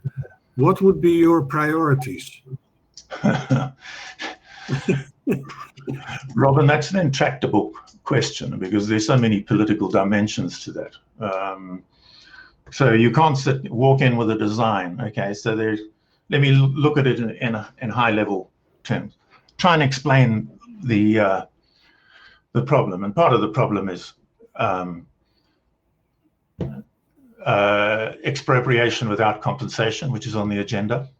Okay, so take away, as I guess there's similarities with what has happened in Zimbabwe, because a lot of the land has not been delivered. The ideal would have been a path to ownership, which is what was discussed in 1995 or 1996, but politically you couldn't do that. And I've seen that quite clearly in my questions. Those guys over the road have a title. We have a certificate of occupation and informal settlement. I want a title like that person there because there's a huge political dimension.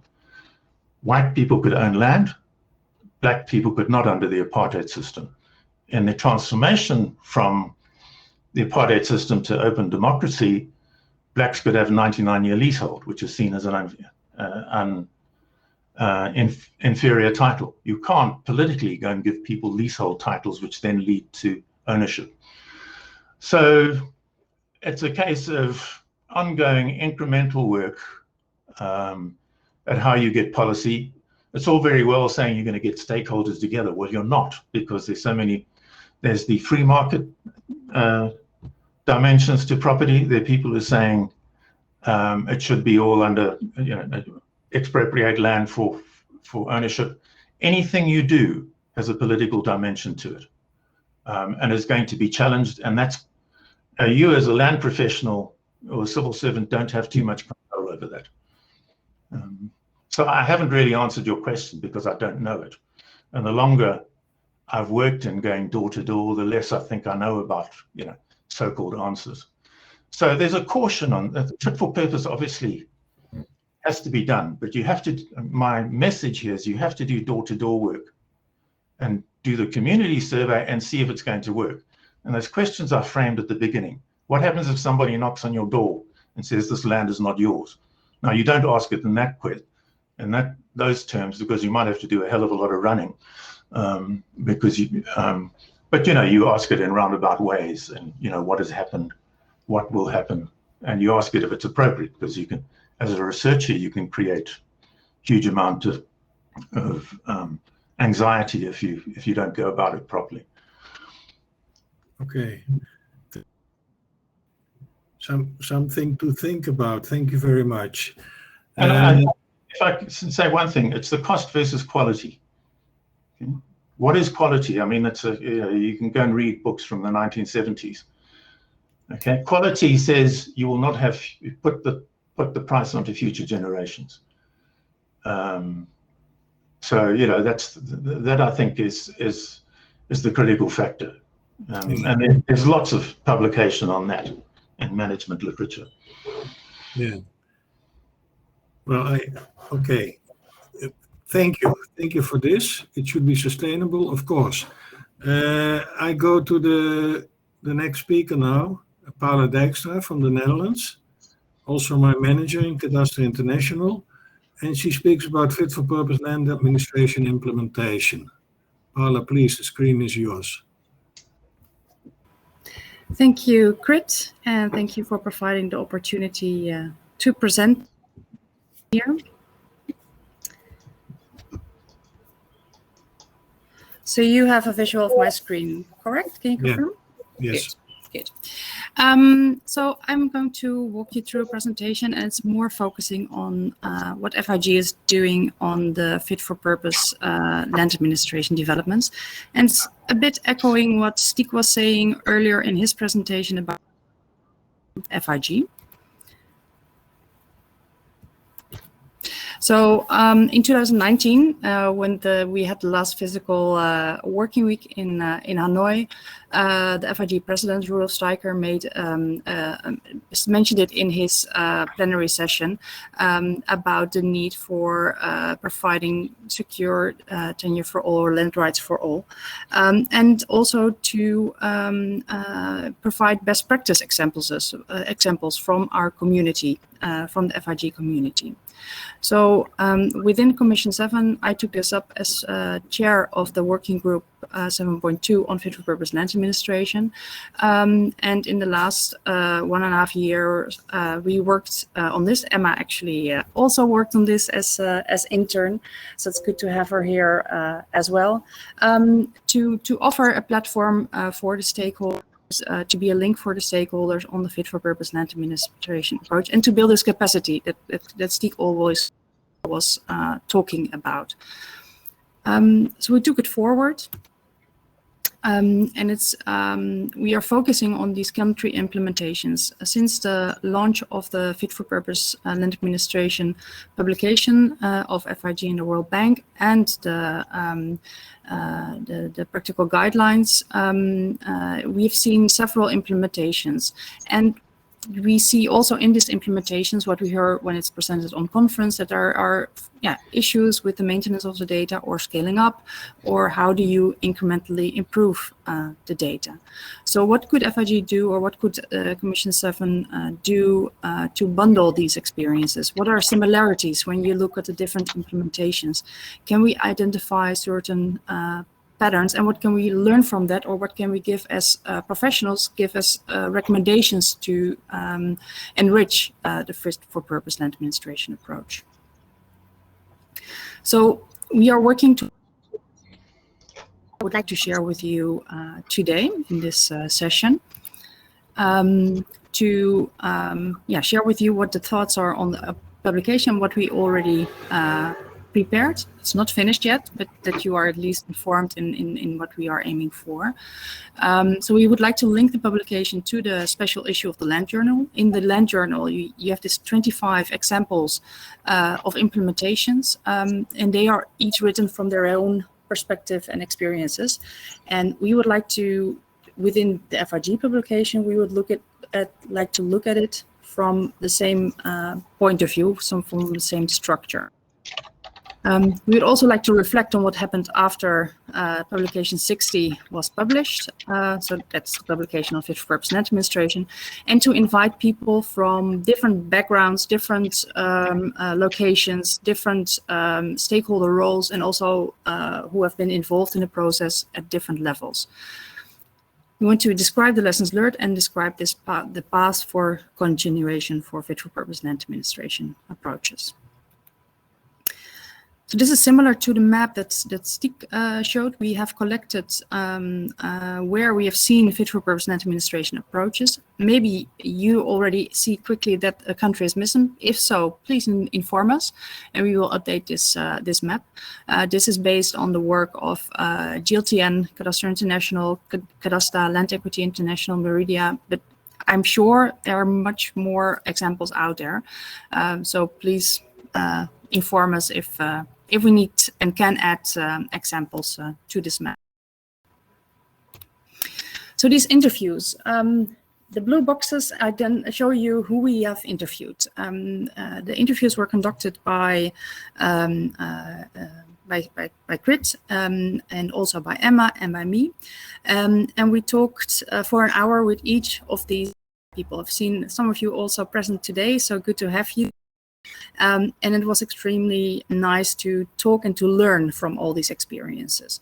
As said before, they are all coming from different backgrounds, from the private sector, the public sector, but also from academia or NGOs and CSOs, with a different stakeholder role in the process.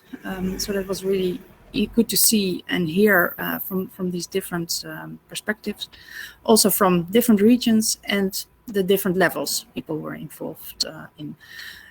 So we tried to bundle that, and we are in the middle of the process of bundling these experiences, and we will already a hint of what we have seen and can summarize from these interviews. So for the interview structure, we had a fixed structure where we asked them about how they got involved with fit-for-purpose land administration, how they applied fit-for-purpose land administration, and how they perceived the results. Was it successful? Was it not successful? Where were the issues taking place? If you look at the three frameworks, was it on the technical framework, the legal framework, or the institutional framework? And what were, in their perspective, lessons learned and recommendations for their own setting, but also for FIG. What were they recommending for FIG to further develop the fit-for-purpose land administrations? And of course, some concluding remarks. After that, we processed all the interviews, and Emma did a lot of work in that. It was not a simple task, or it was a lot of work and a lot of hours, and we asked for approval all the interviews. So now we are in the stage of getting all the different elements from these interviews and to bundle them, to prepare them for publication. We have called them the red threads that we have identified through these interviews. lot of text now here on the screen, but it gives you an idea of what we've seen as red threads, and I think some of them are also echoed in the earlier presentation of today. Like if the importance of political will to be successful is essential. You can start at local level, but if you are not backed up by political will at higher level, it's really, really challenging to convince them or to bring them on board and to be successful. So yeah, that's also what you saw, for instance, in the Rwanda case. The political will was there strongly, and yeah, it was successful. So that's a crucial element. Also, in the different interviews, the people really are convinced and saw that, okay, yeah, it works. It works. If you, I think this is linking also to the presentation of Mike. Like, if you are working together with the community closely, it really helps you to increase the quality of the data you're collecting, and also you can address the conflicts right away, straight away at the local level, and that helps also in getting a good quality output from the work, from the data collection.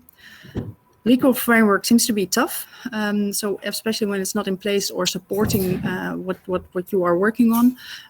But when it is in place, it can be really a catalyst to scale up. So really to increase the number of parcels you are collecting. Also, the multi-sectoral approach was mentioned by several. In the cases where it was successful, you saw that the smooth cooperation with other stakeholders in the process helped a lot. And then there was less resistance. If this was not in place, you also had to fight the resistance from other to be successful, and then it's really about your drive and motivation to push forward. But if that is going more easy, then yeah, you also can make a bigger impact. The maintenance was also mentioned, and there's a paper indeed in the Land Journal on this. So yeah, this phase, once you have data collected, there are issues on the maintenance and how do we realize of this maintenance. As also Stieg said, don't develop what you can't sustain. So if you have this box with data and you cannot maintain it, it's not sustainable. So that really needs attention from the beginning on. Like, what will you do once you have it? Who is responsible? And is the knowledge also available in the group who's working on this? The funding was also mentioned. If you look at the international level, that there's a lack of structural funding for scaling up efforts. And we all agree that it's important to provide tenure security for all, but it doesn't come free. So we need these funds, and it's hard work to get these funds in.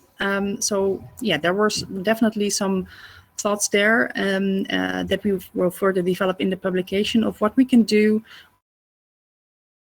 or focus on to improve this or to address this in the global donor community to make sure that there's an improvement and we can really work on this. And also, I like this bullet to conclude. The next generation, we asked about this, and they said, yeah, well, they are trained on the skill, they have the skills, and also they will definitely make it. So I would like to work on that as well, to bringing the next generation in these processes as soon as possible, because they have been trained with different mindsets and challenges. So I really think that they will also give a boost to scaling up in the coming years and really help us in achieving the sustainable development goals. We can see the passion from them already, that they take it on board and in their education. So the next steps, we are bundling the red threads. And then we would like to define the pathways to further accelerate the efforts to document, record, and recognize people's land relationships in all forms.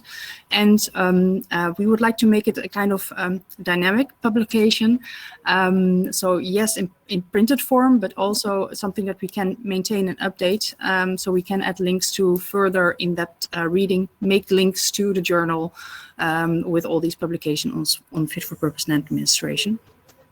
And also other publications from other events or journals. And we want to provide recommendations from FIG to the land professionals and beyond. So hopefully we will finish this in this term of the commission. No, the aim is to finish at the end of this term. But let's see when we can finalize this.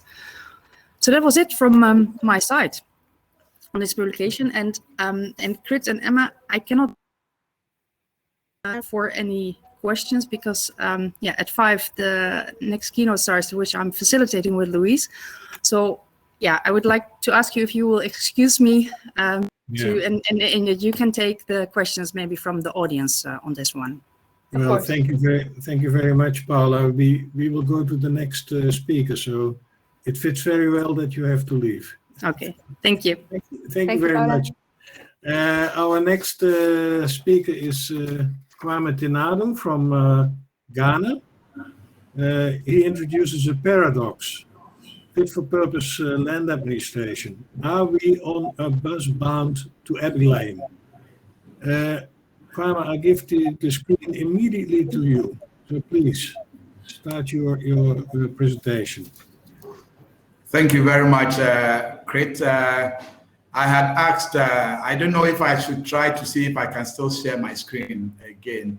Let me just see if it works out.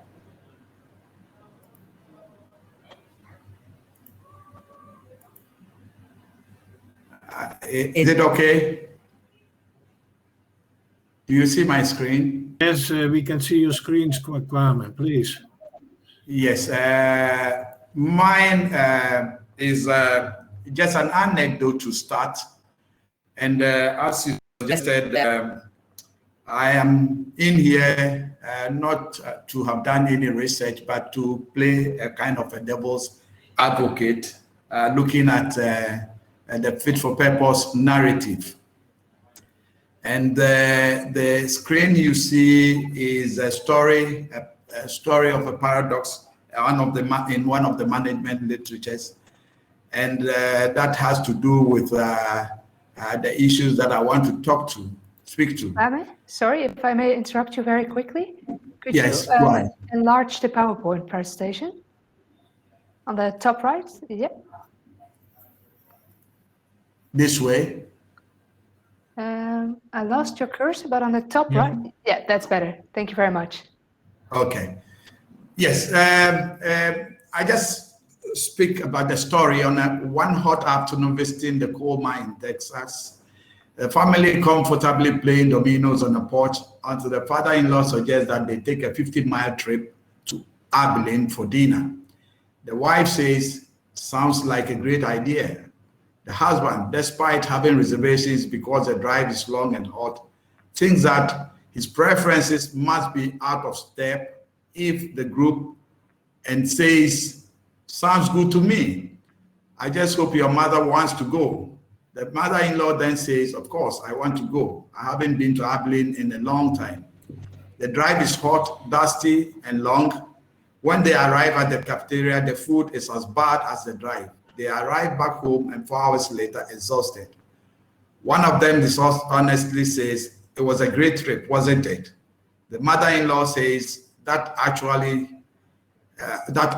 she would rather have stayed home, but went along since the other three were so enthusiastic. The husband says, I wasn't delighted to be doing what we were doing. I only went to satisfy the rest of you. The wife says, I just went along to keep you happy. I would have had to be crazy to want to go out in the heat like that. The father-in-law then says that he only suggested it because he thought the others might be bored. Historical anecdote that I want to allude to in my presentation. Now the group sits back, perplexed. They together decided to take a trip which none of them wanted. They each would have preferred to sit comfortably, but did not admit to when they still had time to do it. Now, I've been listening into many of the presentations for the fit for purpose land administration. Now, sometimes the proposition is as if fit for purpose land administration decreases work of the surveyors. And oftentimes, it is also said that surveyors are autocratic, bureaucratic, and often not available. So my answer to those propositions are that fit for purpose is a lifelong principle, and another nomenclature is cut your coat according to your size or your size of your cloth. That is what we normally say in Africa. I also say and argue that they offer fresh and diverse opportunities in the geospatial and civil engineering arena. So surveyors do not fear change.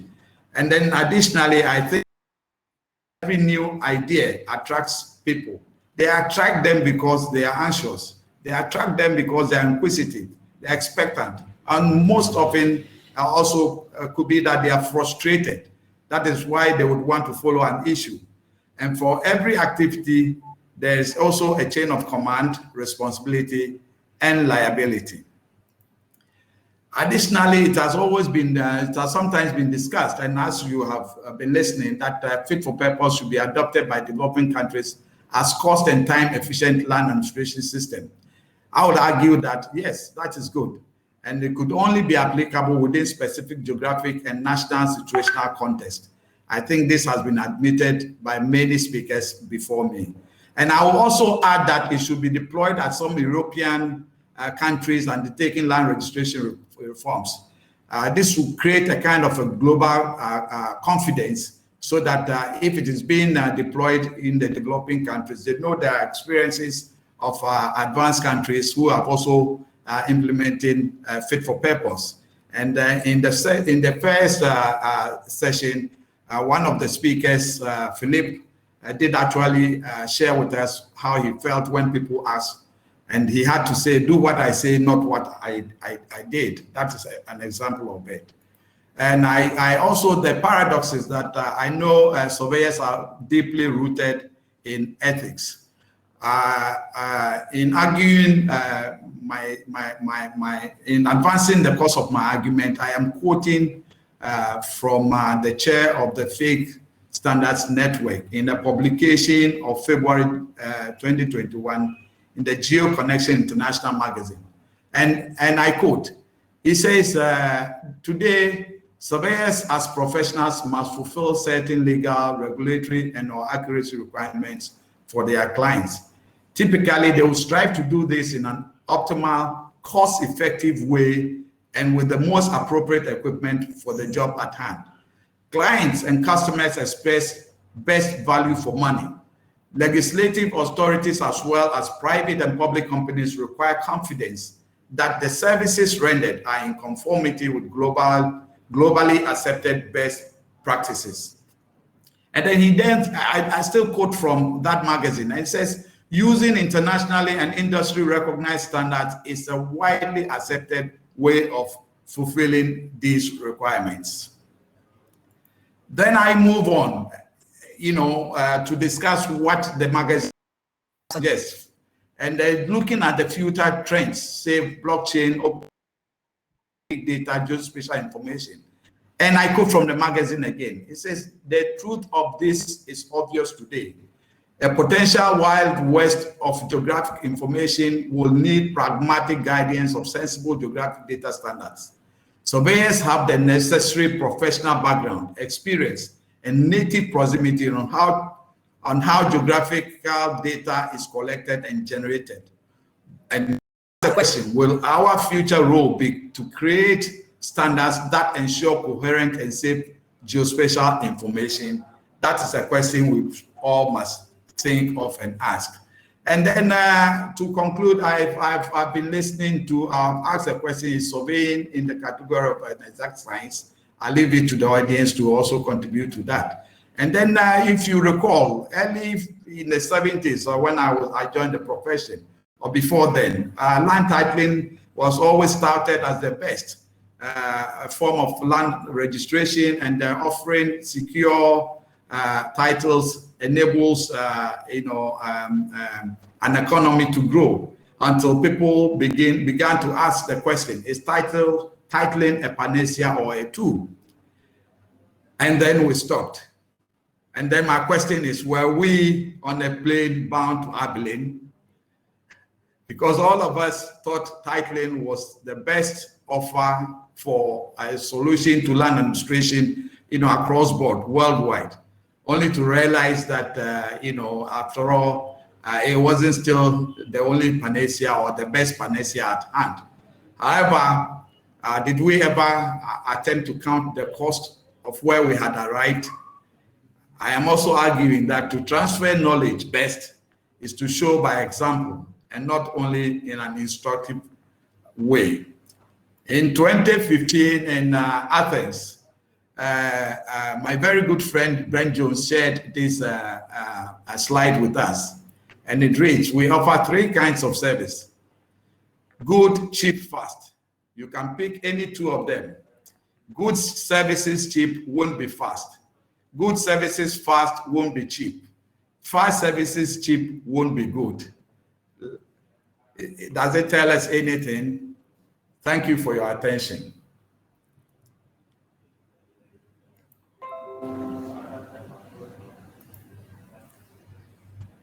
Thank you, Kwame, for your reflections. Thank you very much. In this moment, I don't see questions coming in, but maybe there are members of the forum who want to react on this. Bastian, Stiek, Michael.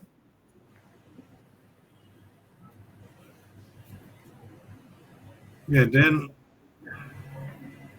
looking at the time, thank you, Kwame. I think we can close the session because we are. Yeah, because the time I got in was just after we had only 2 minutes left formally, so I had to rush through. So if there's anything we could discuss, that would be fine. I'm open to that discussion, but I also have just about 2 minutes to run into another meeting.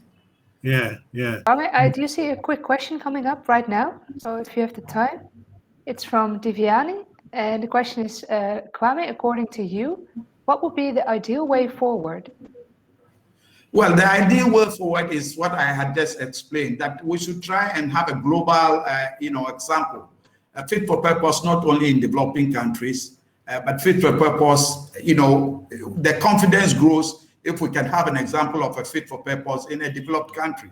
It has taken a United Kingdom over 200 years to build this registration system, and they have been building it consistently, and developing it across time.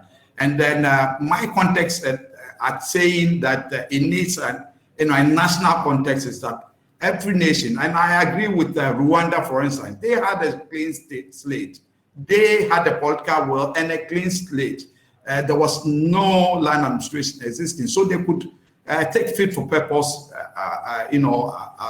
all together and run with it. But in other countries where you have sometimes the French system, go to Cameroon, you have part French system, part English system. If you come to Ghana, we have a very different system altogether, because we are only one of the few countries that land was not, even though we were colonized, the land itself was left for the indigenous to manage, you see. And so the development and management principle around land in Ghana, for instance, it's a little different if you want to talk about it. But on the whole, my agreement with fit for purpose is that the idea is okay.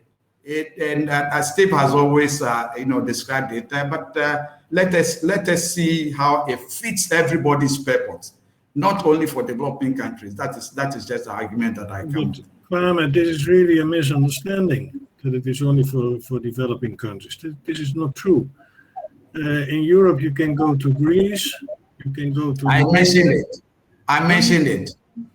Yeah, but I mean, And I think that's what we learned from the interviews, that in Portugal, the surveyors are, let's say, progressing not so very fast, but the government needs this land information. There were these big fires, and that's why they go for a fit-for-purpose approach now, simply because the information is not available.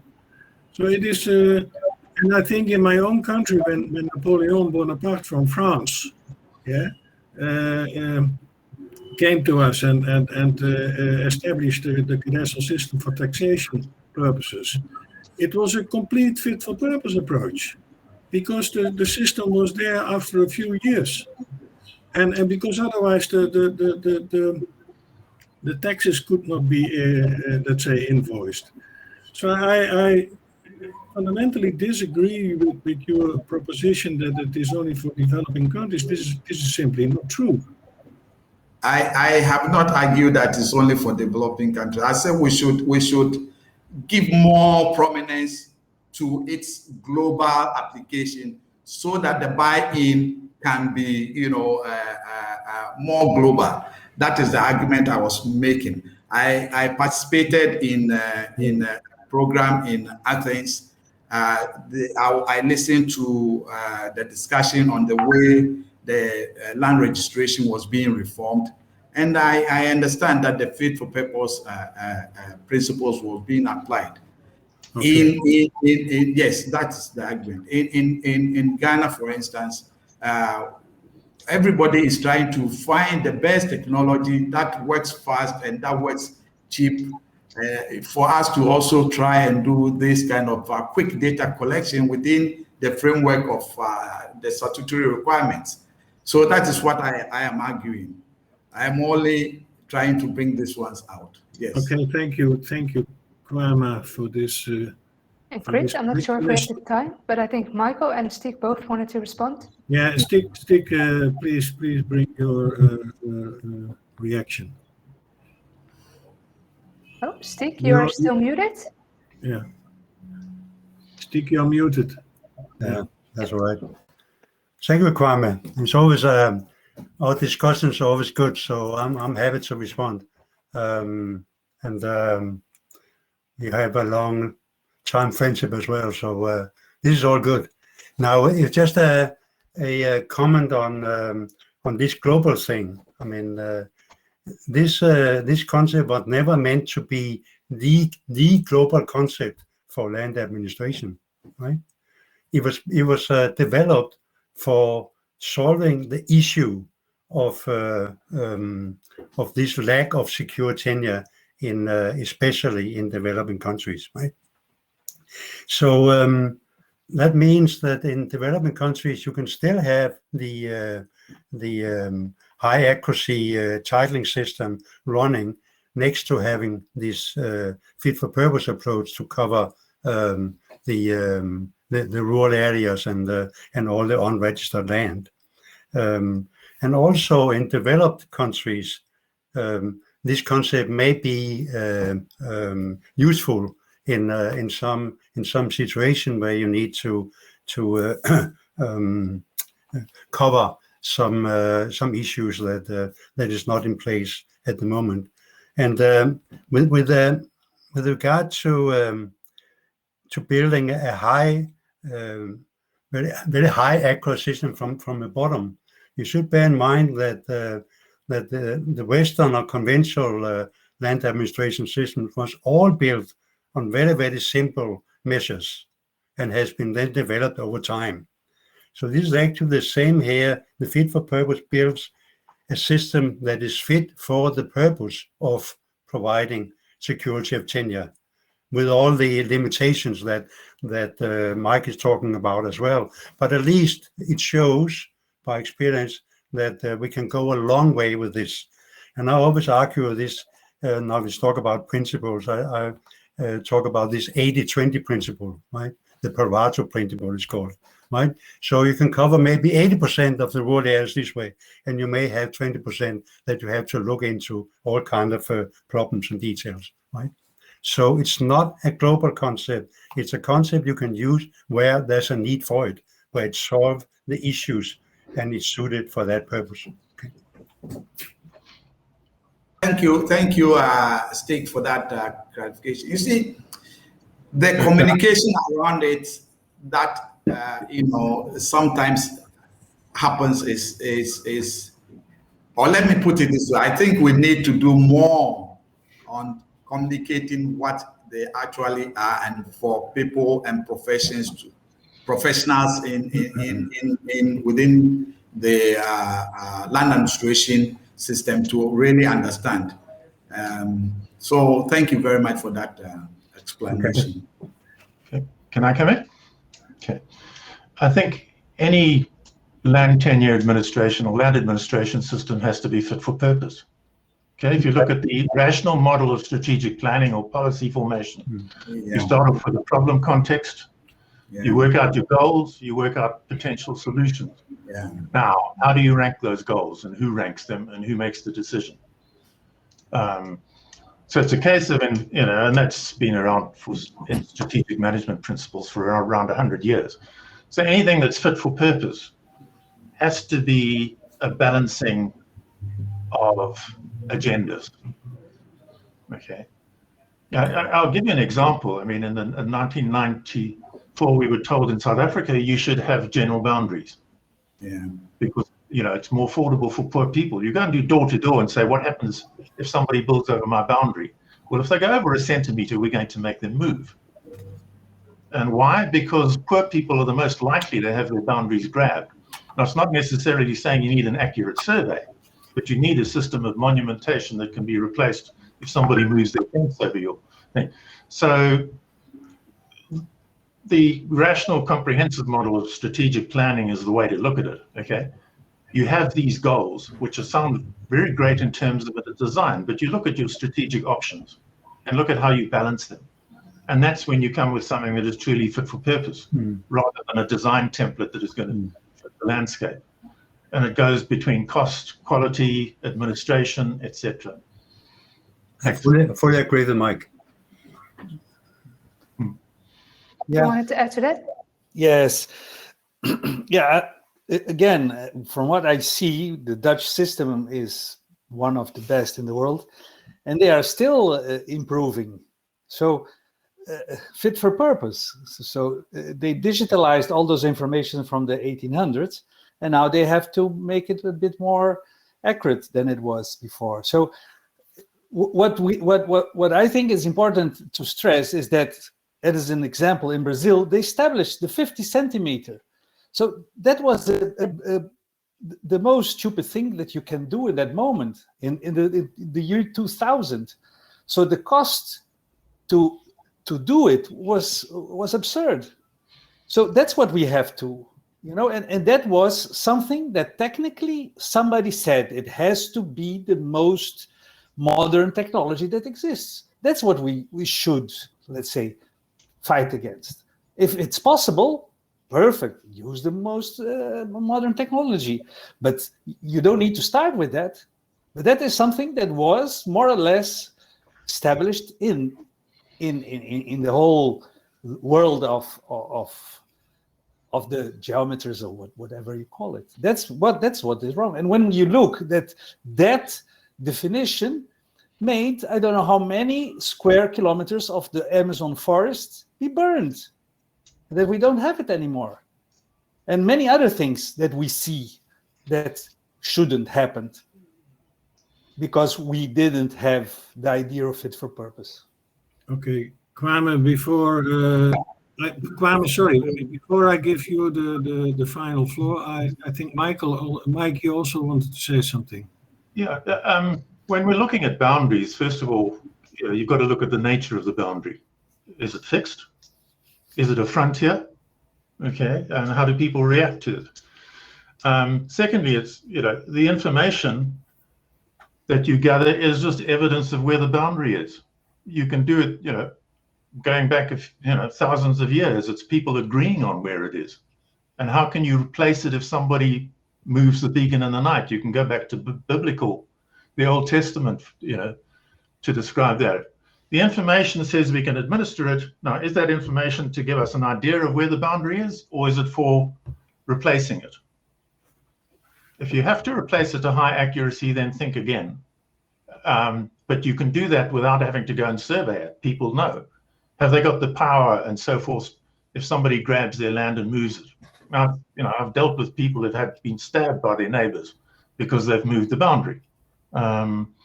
It's not a simple question, and it's not a case of you have to survey it to that. But the goal is that you're able to replace the position, monumental beacon, the position of that boundary to where it was and resolve the conflict without somebody getting their land grabbed. That's the critical thing, not accuracy of survey or accuracy of information. Yeah. Okay, thank you, Mike. Kwame, there is also a remark from Brent Jones. He says, build an evolvable system. So now I give the final floor to you, Kwame, please. What did Brent say again? Build an evolvable system. Yeah, Okay, fine. Good to hear from him. And finally, I think we have to put it on record that when we speak about tenuous security, it is an emotional subject. It depicts how people, look at, the value of what they have and the way they react to it. And therefore, for me, I see tenuous security as, if you want to address tenuous security, then you have to have a standard system that all of us can say this is the standard. So that if we have to look at boundary, then it has a standard for which any adjudication or arbitration could be measured against. And therefore, all I have been arguing is that, look, I had a land administrator run to me because he had been in a session, in one of the fit for purpose sessions, and said, now I can measure my boundary with my phone. And I said, hooray, I can throw away the surveyors.